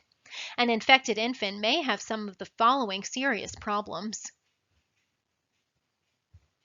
intellectual impairment, seizures, blindness, deafness, dental abnormalities, and petechiae.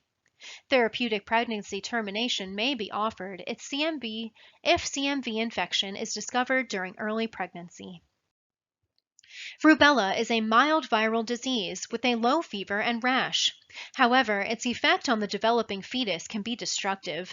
Some effects of rubella on the embryo or fetus include microcephaly, intellectual impairment, congenital cataracts, deafness, cardiac defects, and IUGR. When a woman of childbearing age is immunized, she should not get pregnant for at least 1 month after the immunization.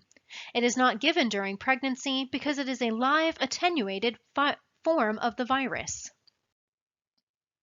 Type 1 herpes is more likely to cause fever blisters or cold sores. Type 2 is more likely to cause genital herpes. Initial infection during the first half of pregnancy may cause spontaneous abortion. The infant is infected in one of the following ways. The virus can ascend into the uterus after membranes rupture, or the infant has direct contact with infectious lesions during a vaginal delivery.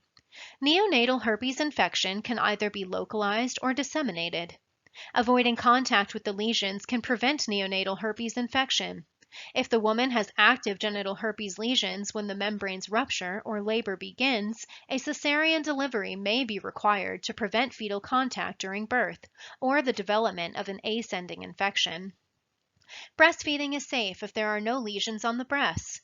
Antiviral drugs like acyclovir can be given orally during pregnancy to reduce the occurrence of active lesions at the time of birth. Infected newborns may receive acyclovir and will be followed closely after birth. The infection of hepatitis B can cross the placenta. The fetus may be infected transplacentally or by contact at birth with blood or vaginal secretions. The infant may become a chronic carrier and a continuing source of infection. All women should be screened for hepatitis B during the course of prenatal care, and the screening should be repeated during the third trimester for women in high-risk groups. Infants born to women who are positive for hepatitis B should receive a single dose of the hepatitis B immune globulin, followed by the hepatitis B vaccine. Immunization during pregnancy is not contraindicated. On page 110 within box 5.6, you can read about persons at higher risk for hepatitis B infection. Zika virus is spread by the bite of an Aedes mosquito and can be spread by sexual contact. At the present time, there is no preventative vaccination or treatment for the infection. Criteria for testing the Zika infection would include a history of travel to high-risk areas, unprotected sexual contact with a partner from a high-risk area within 6 months, and evidence of exposure. The greatest danger is the transmission of the infection from the pregnant woman in the first trimester to her fetus, resulting in specific fetal anomalies that severely affect brain development in utero, and growth and development of the infant after birth. The Environmental Protection Agency approved insect repellents safe to use by pregnant women. All pregnant women should be assessed for the Zika virus exposure during each prenatal visit, and preventative education should be offered. Human immunodeficiency virus. The infant may be affected in one of 3 ways: transplacentally, through contact with infected maternal secretions at birth, through breast milk. The infected woman has a 20 to 40% chance of transmitting the virus to her fetus perinatally. Infants born to HIV-positive women will be HIV positive at birth because maternal antibodies to the virus pass through the placenta to the infant. A period of 3 to 6 months is needed to identify infants who are truly infected. On page 111 within box 5.7, you can read about high risk factors for HIV. HIV testing is recommended for all prenatal patients. HIV-positive women should be educated that the transmission of HIV infection to the newborn can be greatly reduced by appropriate drug therapy. Breastfeeding is contraindicated for mothers who are HIV positive. All infants born to HIV-positive women are presumed to be HIV positive, and standard precautions are initiated for both mother and infant. The nurse should anticipate and help the mother and to cope with anxiety that is almost certain to occur about whether the neonate is infected. Toxoplasmosis is caused by Toxoplasmosa gondii, a parasite that can be acquired with contact with cat feces or raw meat and transmitted through the placenta. Congenital toxoplasmosis includes the following possible signs in the newborn: low birth weight, enlarged liver and spleen, jaundice, anemia, inflammation of eye structures, and neurological damage. Treatment of the mother will reduce the risk of congenital infection. Perimethine and sulfadiazine are used after the first trimester and leucovorin after 18 weeks gestation. Treatment of infants involves pyrimethiazine, sulfadiazine, and leucovorin for 1 year, which can reduce the severity of the congenital effects of the disease. Nurses can teach women the following measures to reduce the likelihood of acquiring this infection. Cook all meat thoroughly. Wash hands and all kitchen surfaces after handling raw meat. Avoid touching the mucous membranes of the eyes or mouth while handling raw meat. Avoid cooked eggs and unpasteurized milk. Wash fresh fruits and vegetables well. Avoid materials contaminated with cat feces, like litter boxes, sandboxes, and garden soil. Group B streptococcus, or GBS, is a leading cause of perinatal infections that results in a high neonatal mortality rate. The woman is usually asymptomatic, but the infant may be affected through contact at birth with vaginal secretions. GBS is a significant cause of maternal postpartum infection, especially after cesarean birth. Symptoms include an elevated temperature within 12 hours after delivery, rapid heart rate, and abdominal distension. Diagnosis of GBS is confirmed by vaginal or rectal culture. GBS infection can be deadly to the infant. A culture of the woman's rectum and lower vagina for the presence of GBS is routinely done at 35 to 37 weeks gestation. All positive cultures require antibiotic treatment during labor. Any GBS positive urine culture is considered to be a cause for antibiotic treatment during pregnancy, and the newborn will be treated with antibiotics at birth.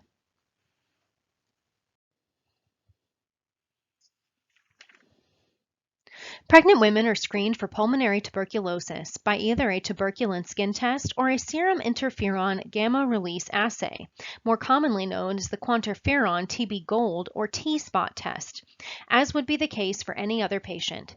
A newborn can acquire the disease by contact with an untreated mother after birth. The local public health department is notified of positive cultures or chest radiograph studies, and isoniazid and rifampin are usually prescribed for 9 months.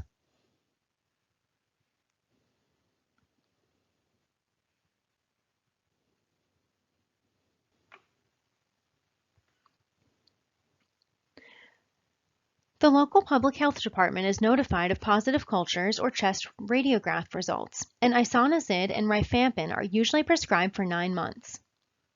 Pregnant women who are taking isoniazid should usually take paroxetine to reduce the risk of peripheral neuritis.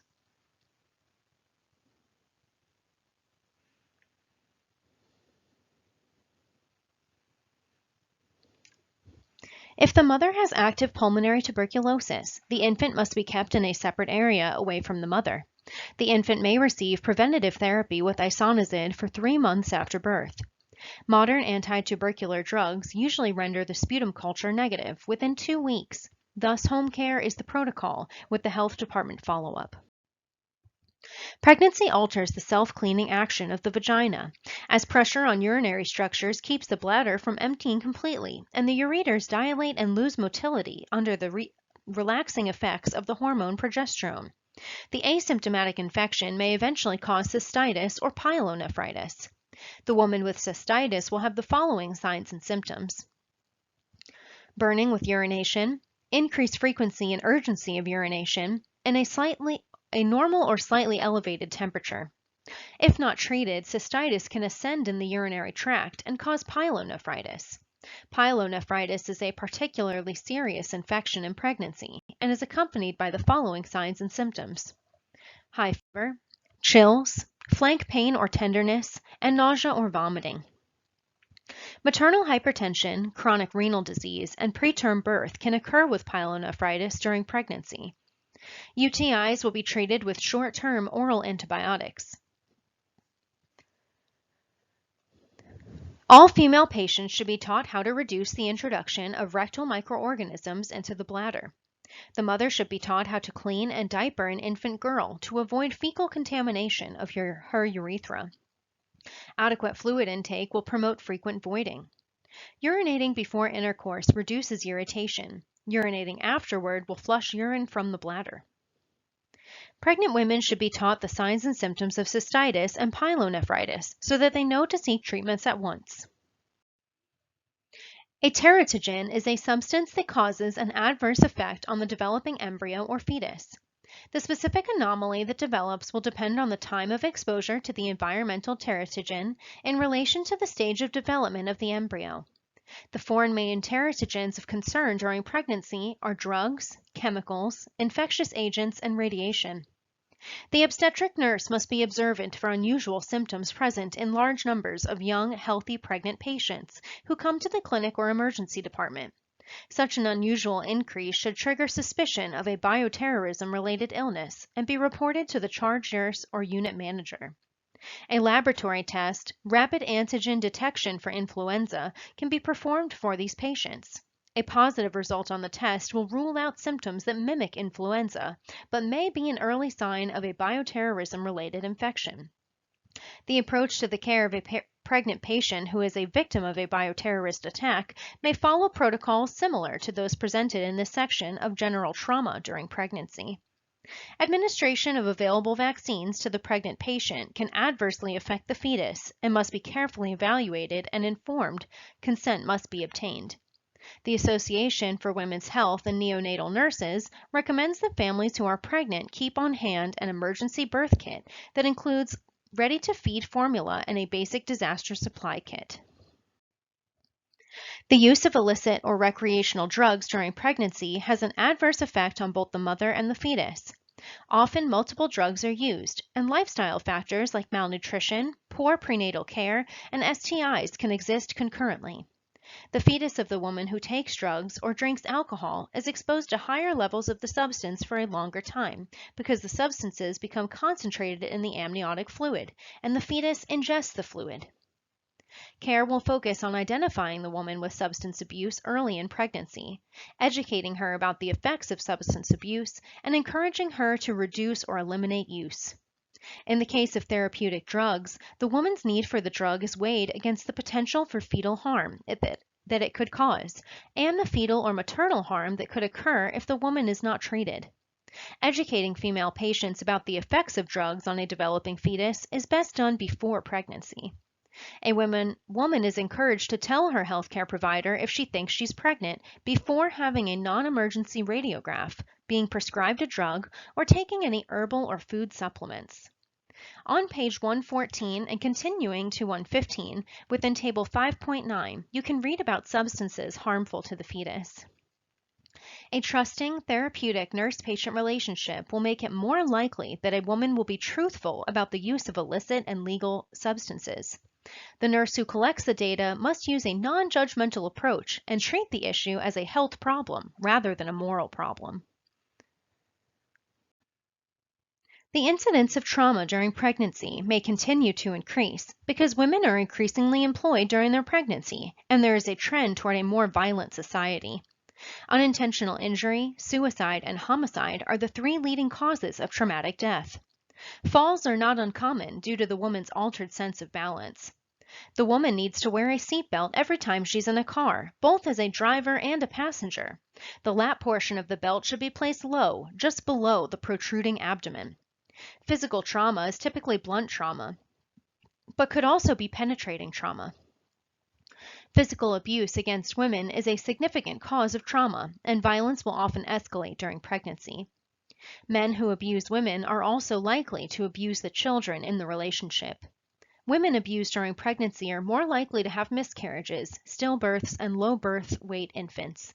The risk of homicide also escalates during pregnancy. Nurses must be aware that any woman could be in an abusive relationship.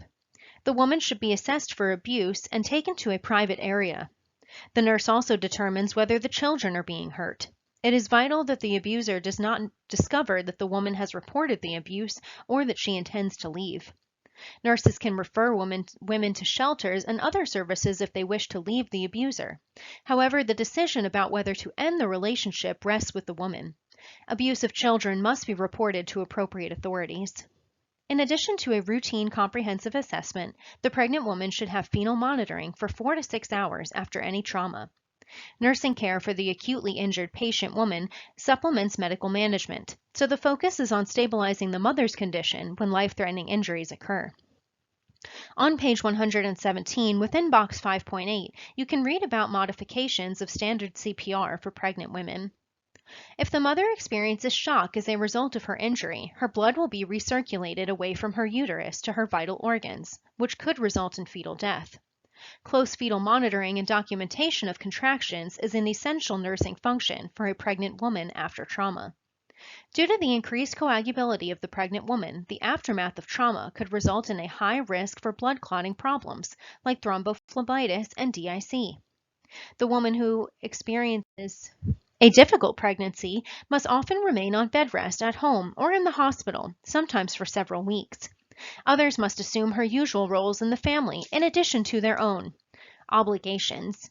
Nurses can help families adjust to these disruptions by identifying sources of support to help maintain reasonably normal household function. Social service referrals can help the family cope with their expenses.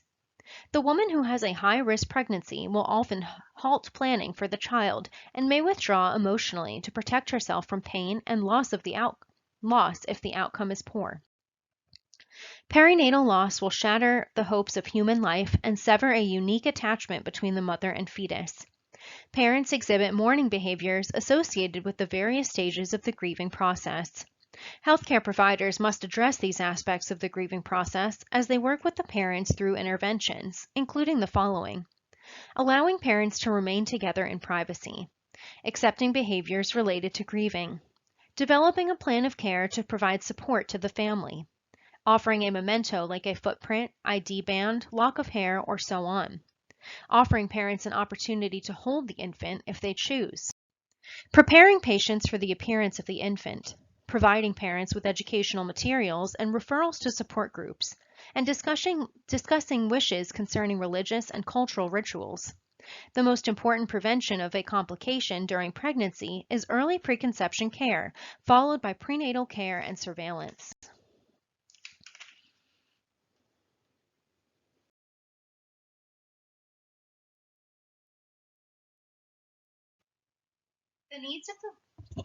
The needs of the woman giving birth may be influenced by her cultural background, which may be very different from that of the nurse, but should be understood and respected. Women of most cultures will prefer the presence of a support person at all times during labor and delivery, and that can include the father of the family as well as professional staff. Most women give birth in the hospital, whereas others will choose freestanding birth facilities or their own home with a certified nurse midwife or lay midwife in attendance. The woman who chooses to go to a hospital birth may have a traditional setting in which she labors, delivers, and recovers in separate rooms. A more common setting for hospital maternity care is the birthing room, often called a labor, delivery, and recovery room. She is then transferred to the postpartum unit for continuing care. Another hospital birth setting is a single-room maternity care arrangement, often called a labor, delivery, recovery, and postpartum room. It is similar to the LDR room, but the mother and infant will remain in the same room until discharge. Advantages of a hospital-based birth setting include the following: pre-registration, which allows important information to be available on admission; easy access to sophisticated service and specialized personnel if complications develop; ability to provide family-centered care for the woman who has a complicated pregnancy. Many birth centers are operated by full-service hospitals, and they are close enough for easy transfer if the mother, fetus, or newborn develops a complication. Advantages of freestanding birth centers include the following: a home-like setting for the low-risk woman, lower costs due to the freestanding center not requiring expensive departments like emergency or critical care.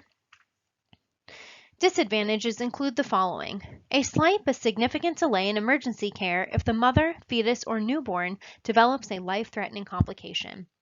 Advantages of a home birth include the following: control over persons who will or will not be present for the labor and birth, including any children; no risk of acquiring pathogens from other patients; and a low-technology birth, which is important to some families. Disadvantages will vary with the location and could include the following: a limited choice of birth attendants, as most physicians and certified nurse midwives will choose not to attend home births. In many communities, only lay midwives are available. Significant delay in reaching emergency care if the mother, fetus, or newborn develops a life-threatening complication. The possibility of no pre-established relationship with a physician in case an emergency arises that requires the woman to be transferred to the hospital. Contraindications for home birth include previous C-section, malpresentation, multiple gestation, primipara, and gestational age greater than 40 weeks. Four interrelated components, often called the four P's, will make up the process of labor and birth. These are passage, passengers, and psyche. Other factors that influence the process of labor include preparation, like the attendance at prenatal classes, position, which could be horizontal or vertical, professional help, like a knowledgeable nurse in attendance, or the place or setting. This is a lack of privacy and could changes in shift personnel could interrupt rapport. Procedures like internal examinations, and people like the presence of supportive family members. The powers of labor are often forces that cause the cervix to open and propel the fetus downward through the birth canal. The two powers are uterine contractions and the mother's pushing efforts.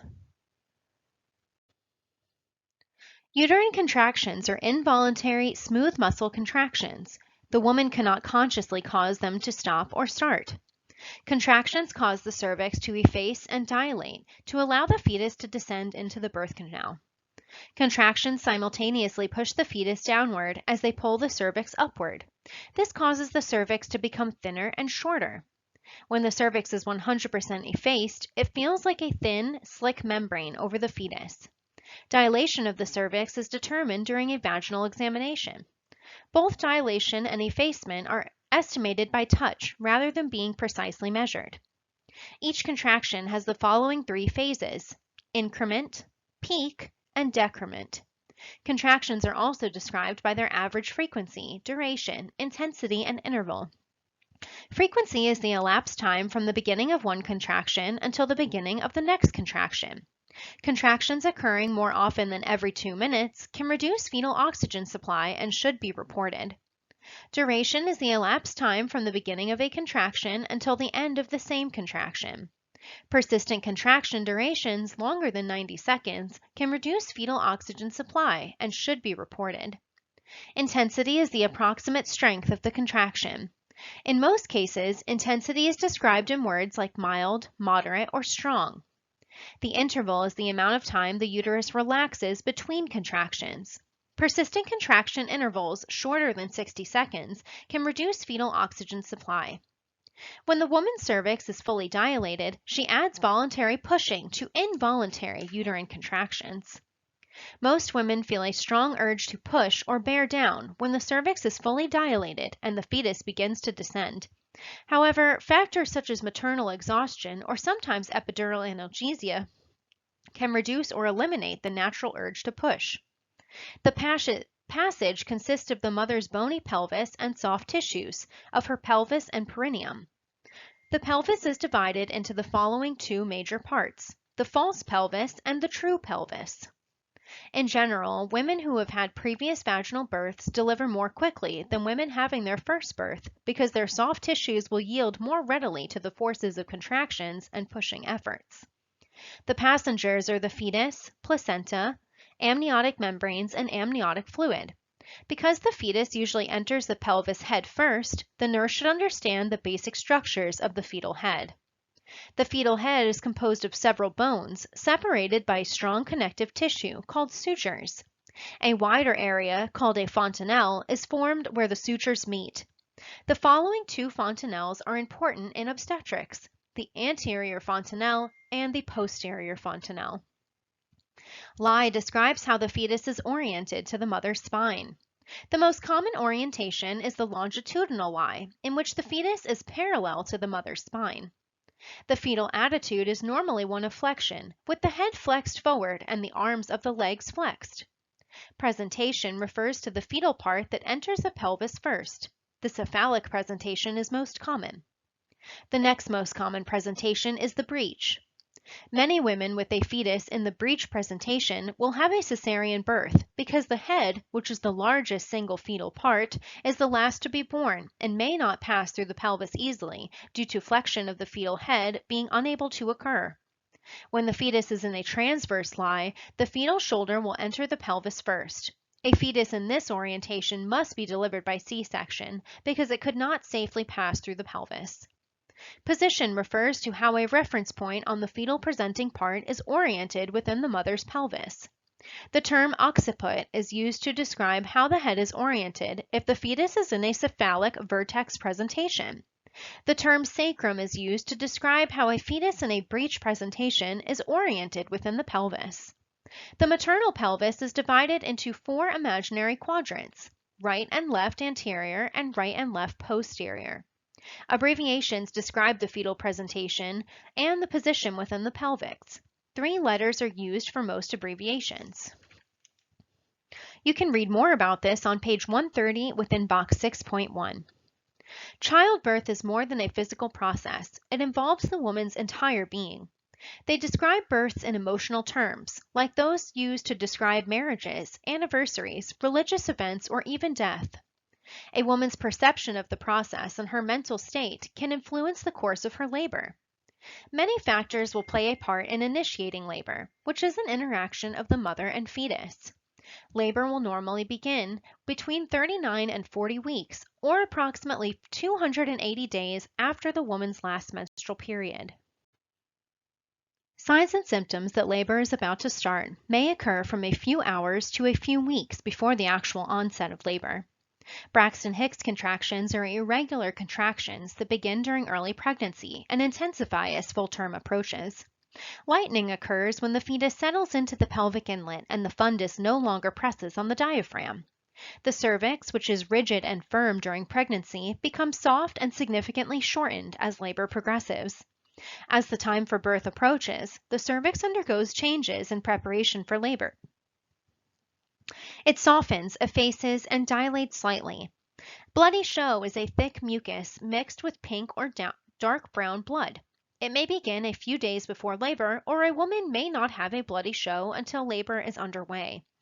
The amniotic sac will sometimes rupture before labor begins. Infection is more likely if many hours elapse between rupture of the membranes and birth, because the amniotic sac seals the uterine cavity against organisms from the vagina. In addition, the fetal umbilical cord could slip down and become compressed between the mother's pelvis and the fetal presenting part. For these 2 reasons, women should go to the birth facility when their membranes rupture, even if they have no other signs of labor. Many women have a sudden burst of energy shortly before the onset of labor.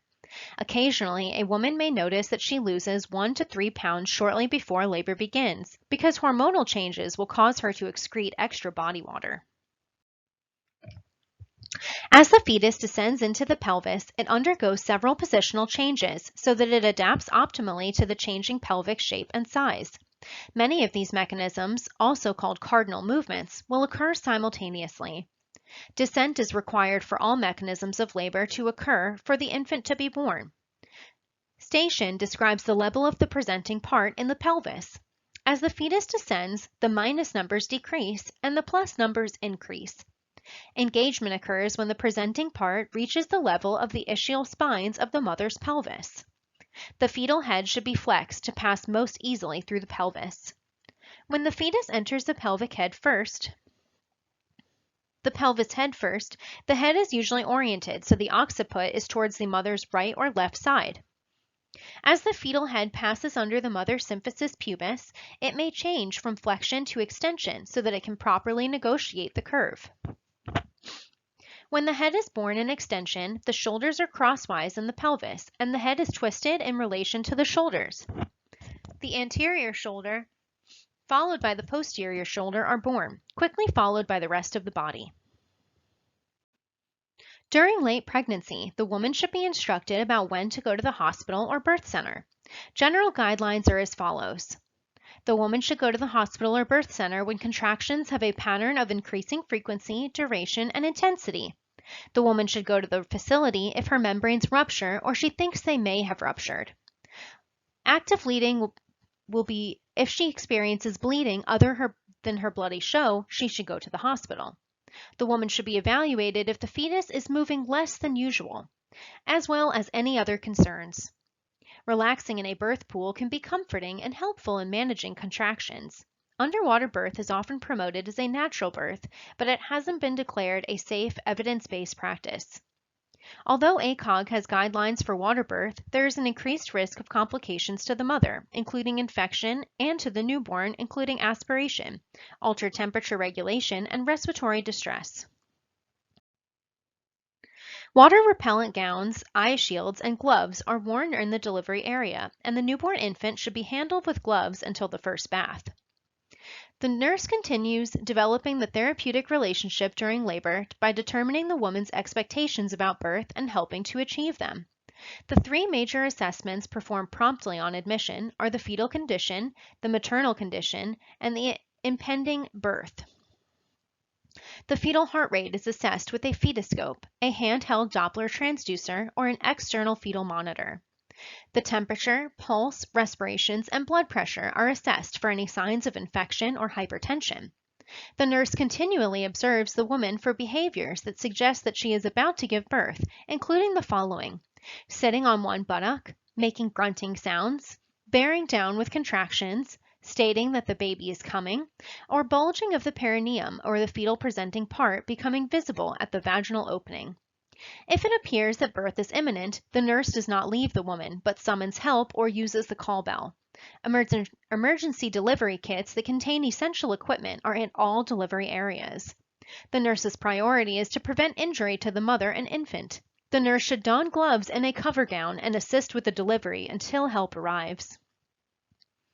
If the maternal and fetal conditions are normal and if birth is not imminent, other data can be gathered in a more leisurely way. Examples of assessment data needed may include the following: some basic information about the woman's reason for coming to the facility, her healthcare provider, any medical and obstetrical history, including allergies, food intake, recent illness, and medication use, the woman's birth plan, the status of labor, and a woman's general condition. The mother signs permission and consent forms for her care and the care of her infant during labor, delivery, and the post-birth period. A blood sample for the measurement of hematocrit and a midstream urine specimen for determination of glucose and protein levels are common tests performed upon admission. An IV line is started to allow for the administration of fluids and drugs. Perineal preparation for delivery includes cleansing the perineal area. The nurse could assist the provider in determining the fetal position and presentation using abdominal palpations known as Leopold's maneuver.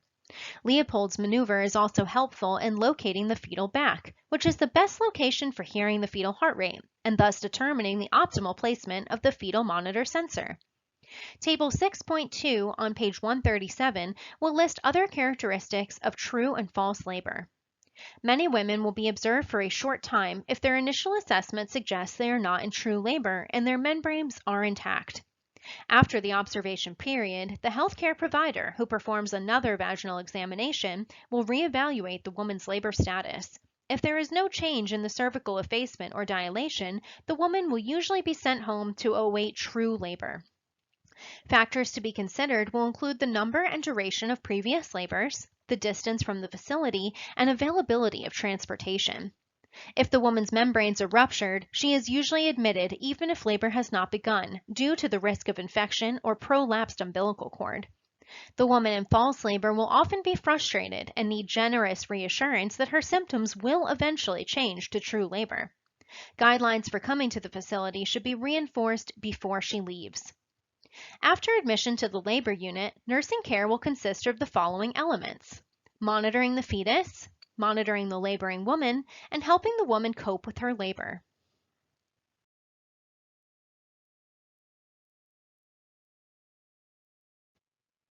Intrapartum care of the fetus includes assessment of fetal heart rate patterns and the amniotic fluid.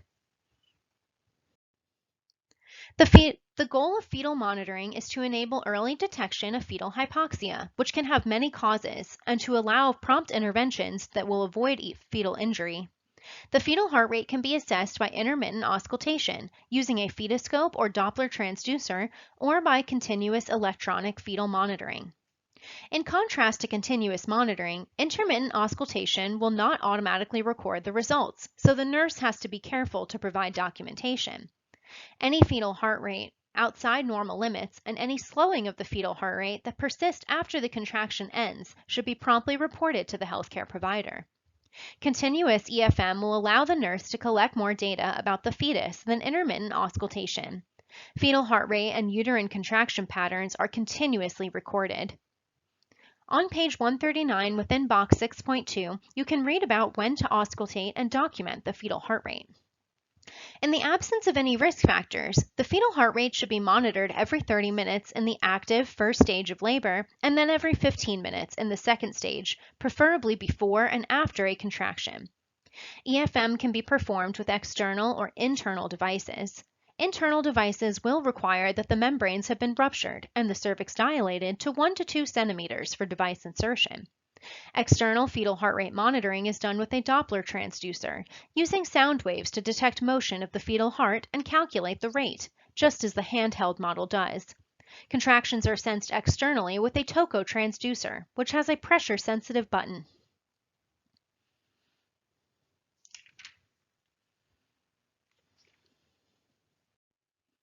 The fetal heart rate is recorded on the upper grid of the paper strip and is expressed as beats per minute. The uterine contraction pattern is recorded on the lower grid. Both grids must be evaluated together for accurate interpretation of fetal heart rate patterns. The FHR is evaluated for baseline rate, baseline variability, episodic changes, and periodic changes. Episodic changes are transient changes in the FHR that are not associated with uterine contractions.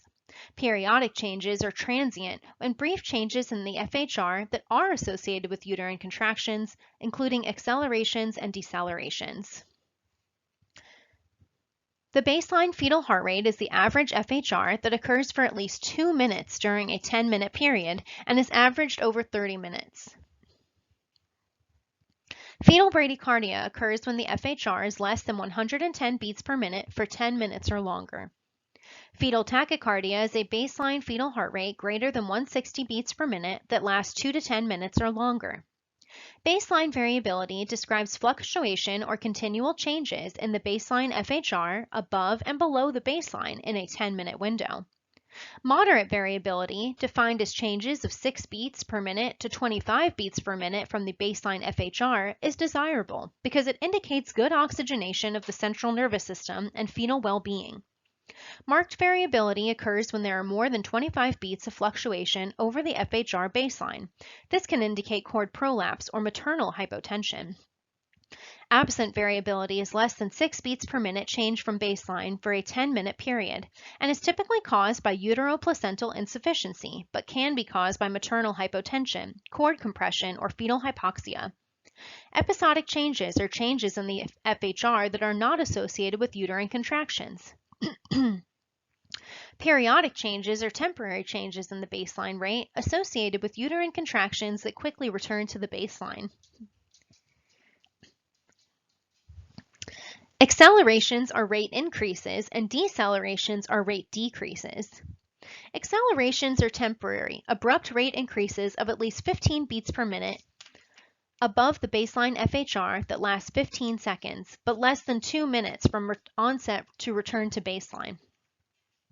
On page 141 within box 6.3, you can read about classifications and interpretation of FHR and uterine activity patterns. Accelerations occur with fetal movement and are the basis for interpretation of the non-stress test.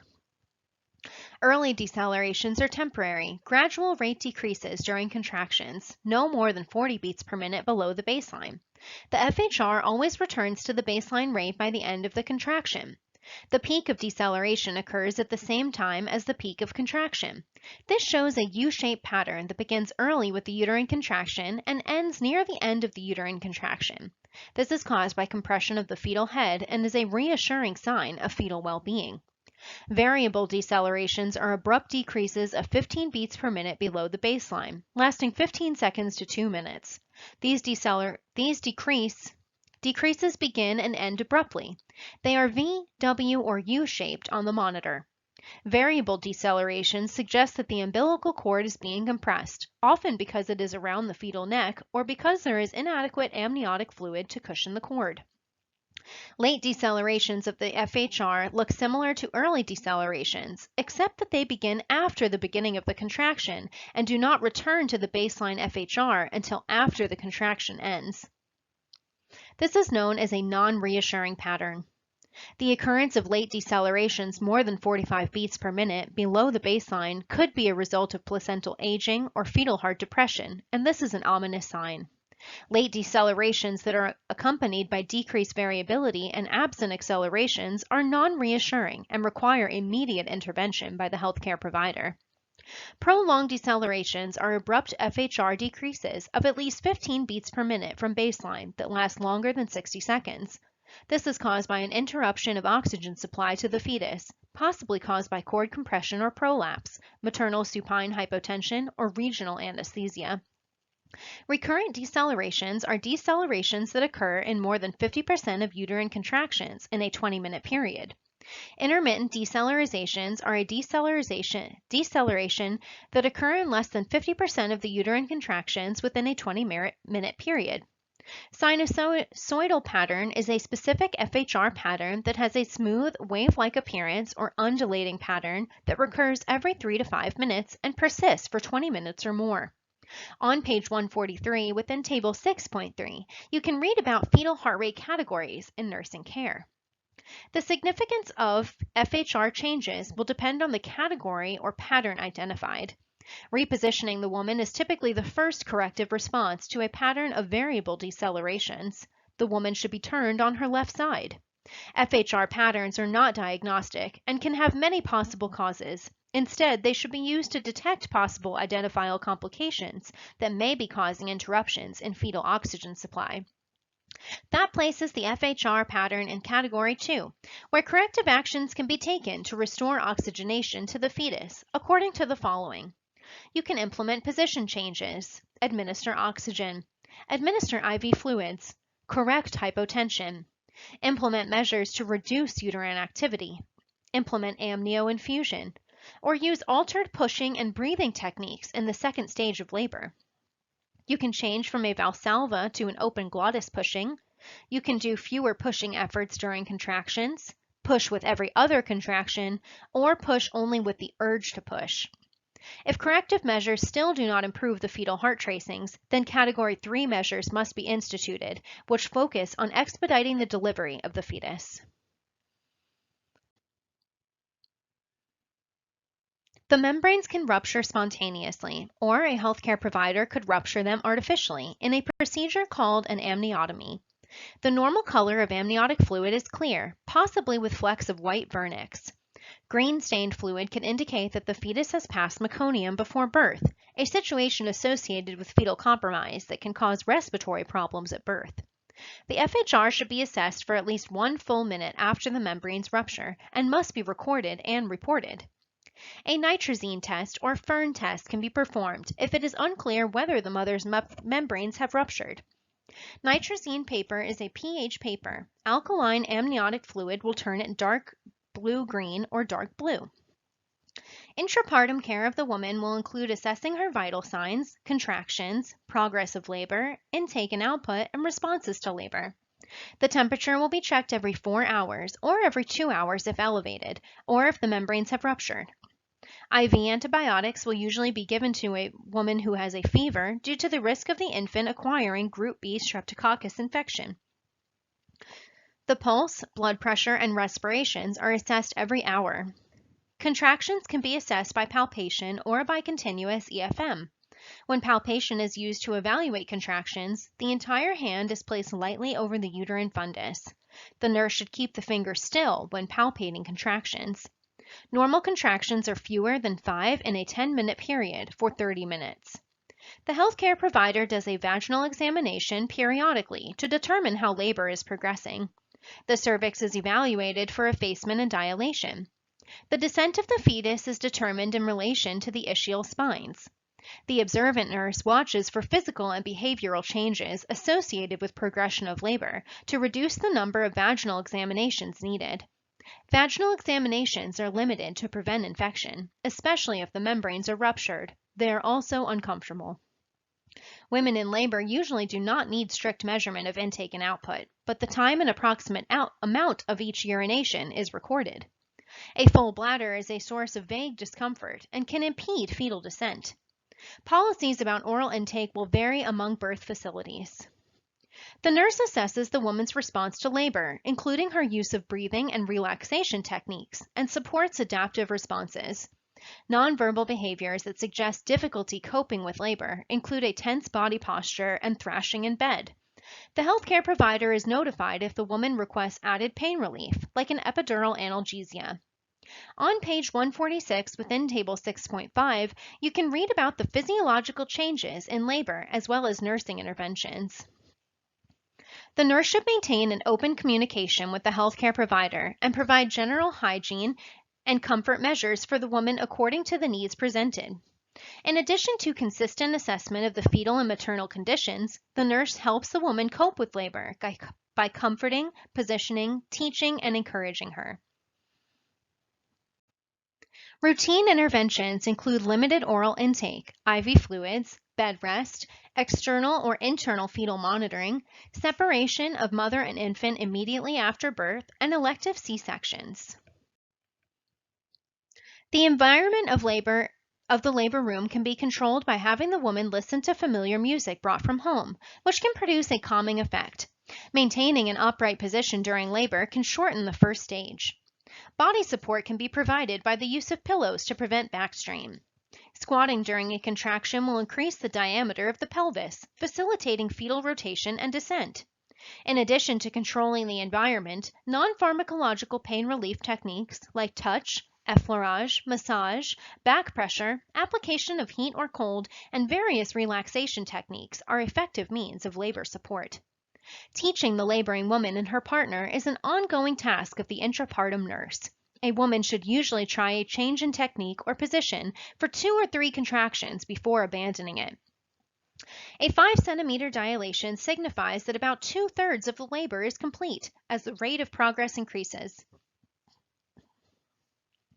Laboring women will often need support and reassurance to overcome their discouragement at this point.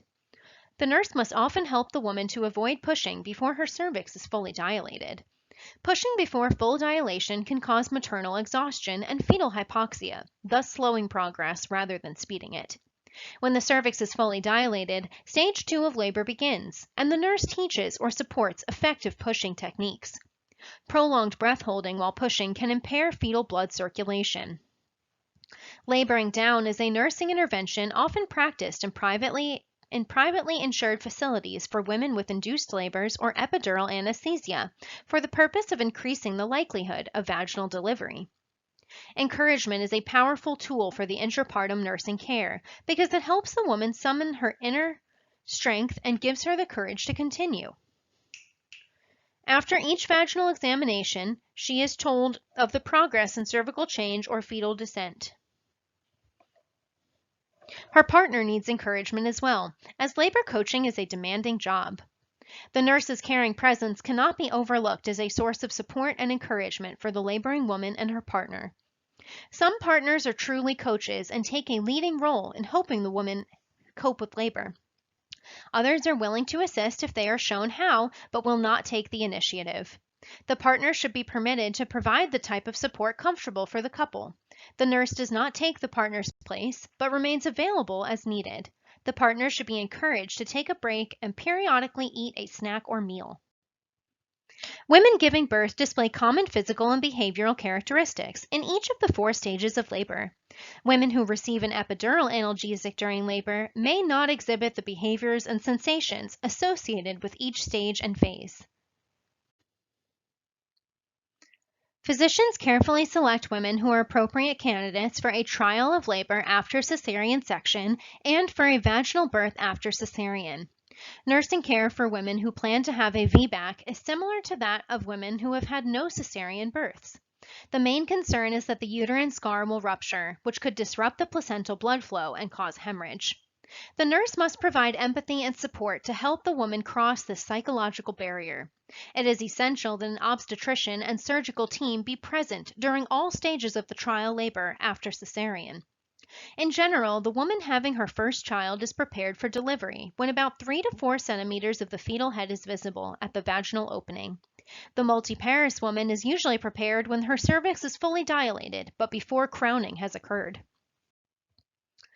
Typical nurse delivery responsibilities include the following: preparing the delivery instruments and infant equipment, doing the perineal scrub preparation, administering drugs to the mother or infant, providing initial care to the infant, assessing the infant's APGAR score, examining the placenta to be sure it is intact and recording if it was expelled, assessing the infant for obvious abnormalities, making a note if the infant has stool or urinates, identifying the mother and infant with like-numbered identification bands, promoting parent-infant bonding and initial breastfeeding by encouraging parents to hold and explore the infant while maintaining the infant's body temperature.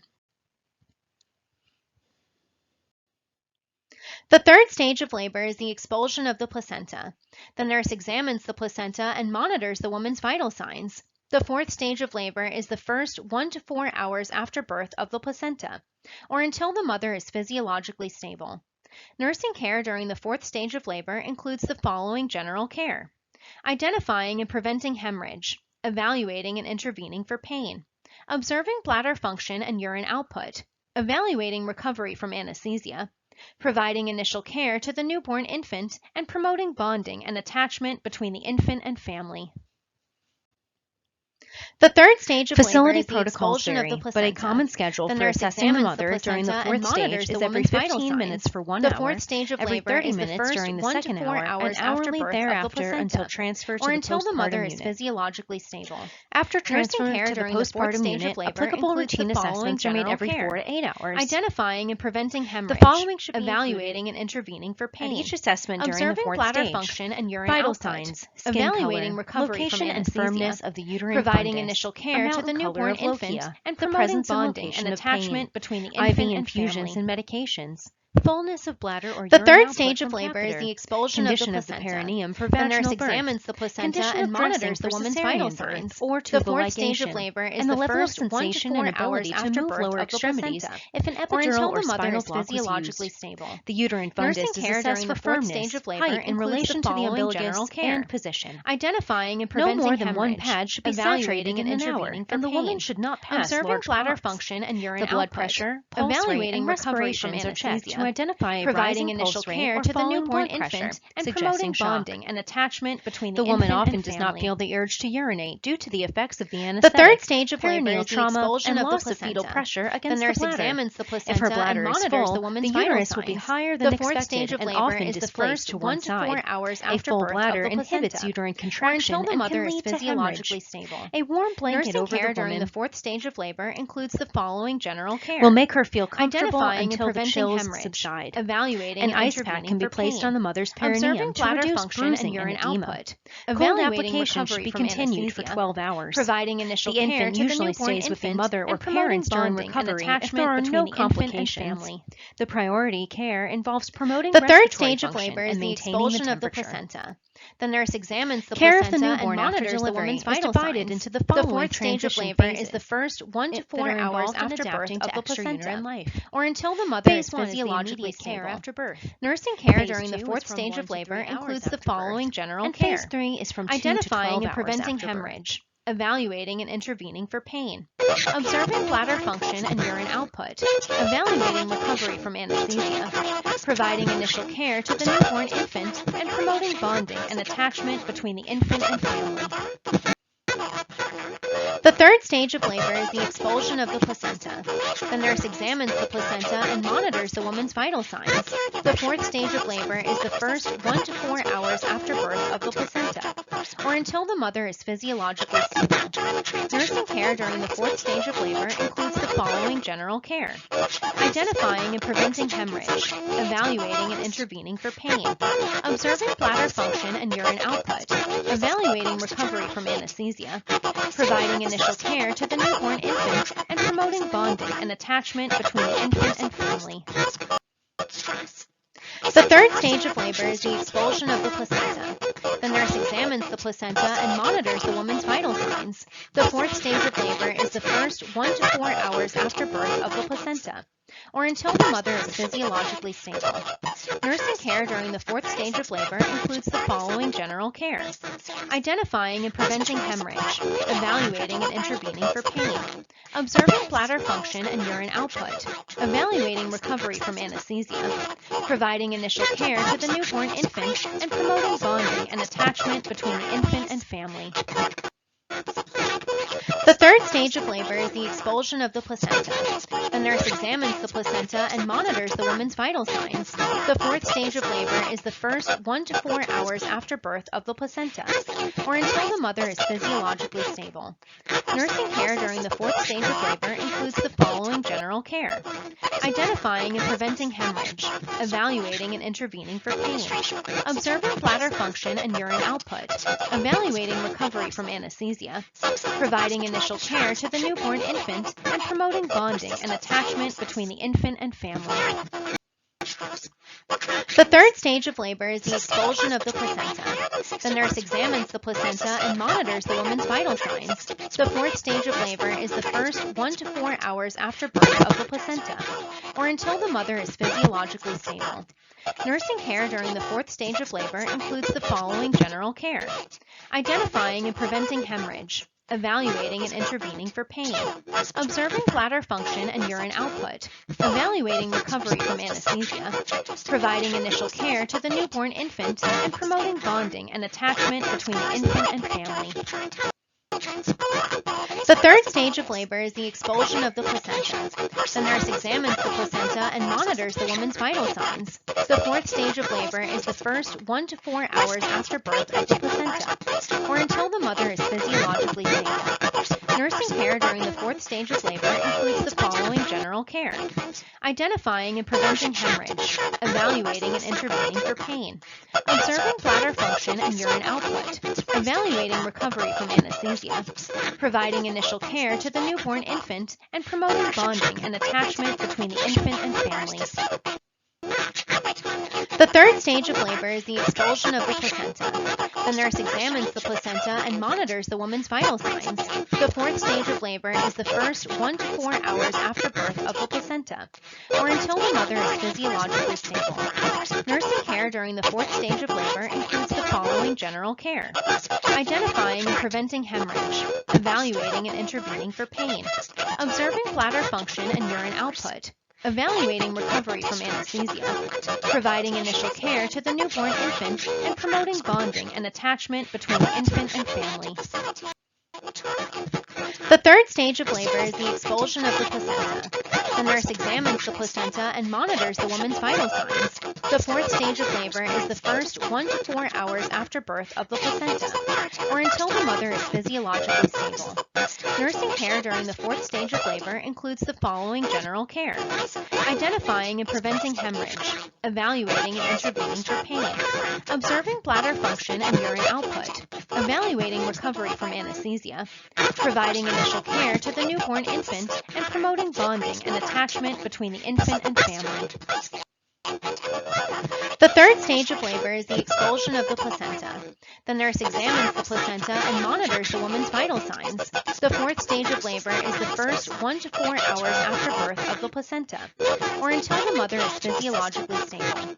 Nursing care during the fourth stage of labor includes the following general care: identifying and preventing hemorrhage, evaluating and intervening for pain, observing bladder function and urine output. The infant's movements and evaluating facial recovery expressions from during anesthesia, crying are observed for providing symmetry initial and care to equality the for newborn movement. infant, and promoting bonding and attachment The head between and face the should infant be and assessed for family. trauma, especially if forceps were used. The third The stage fingers of labor and is the toes should be expulsion of the counted to placenta. identify The abnormal nurse numbers or examines the whipping. placenta and The feet monitors are the observed woman's for vital straightness. signs. The fourth Length of stage arms of and labor legs is should the be checked first for 1 to equality. 4 hours after A detailed birth of the assessment for placenta, anomalies or until the mother is and physiologically gestational stable. age Nursing care during the is fourth stage completed of on labor admission to includes the the newborn following nursery general or care: postpartum unit. identifying and preventing hemorrhage, Cord blood, evaluating and similar to intervening for bone pain, marrow, contains observing bladder regenerative stem function cells and that urine can be output, stored and used for evaluating transplant recovery from to replace anesthesia, disease cells providing or to treat initial many care to malignant the or newborn genetic infant, diseases and in promoting children and bonding and adults. attachment between the Private infant and public and cord family.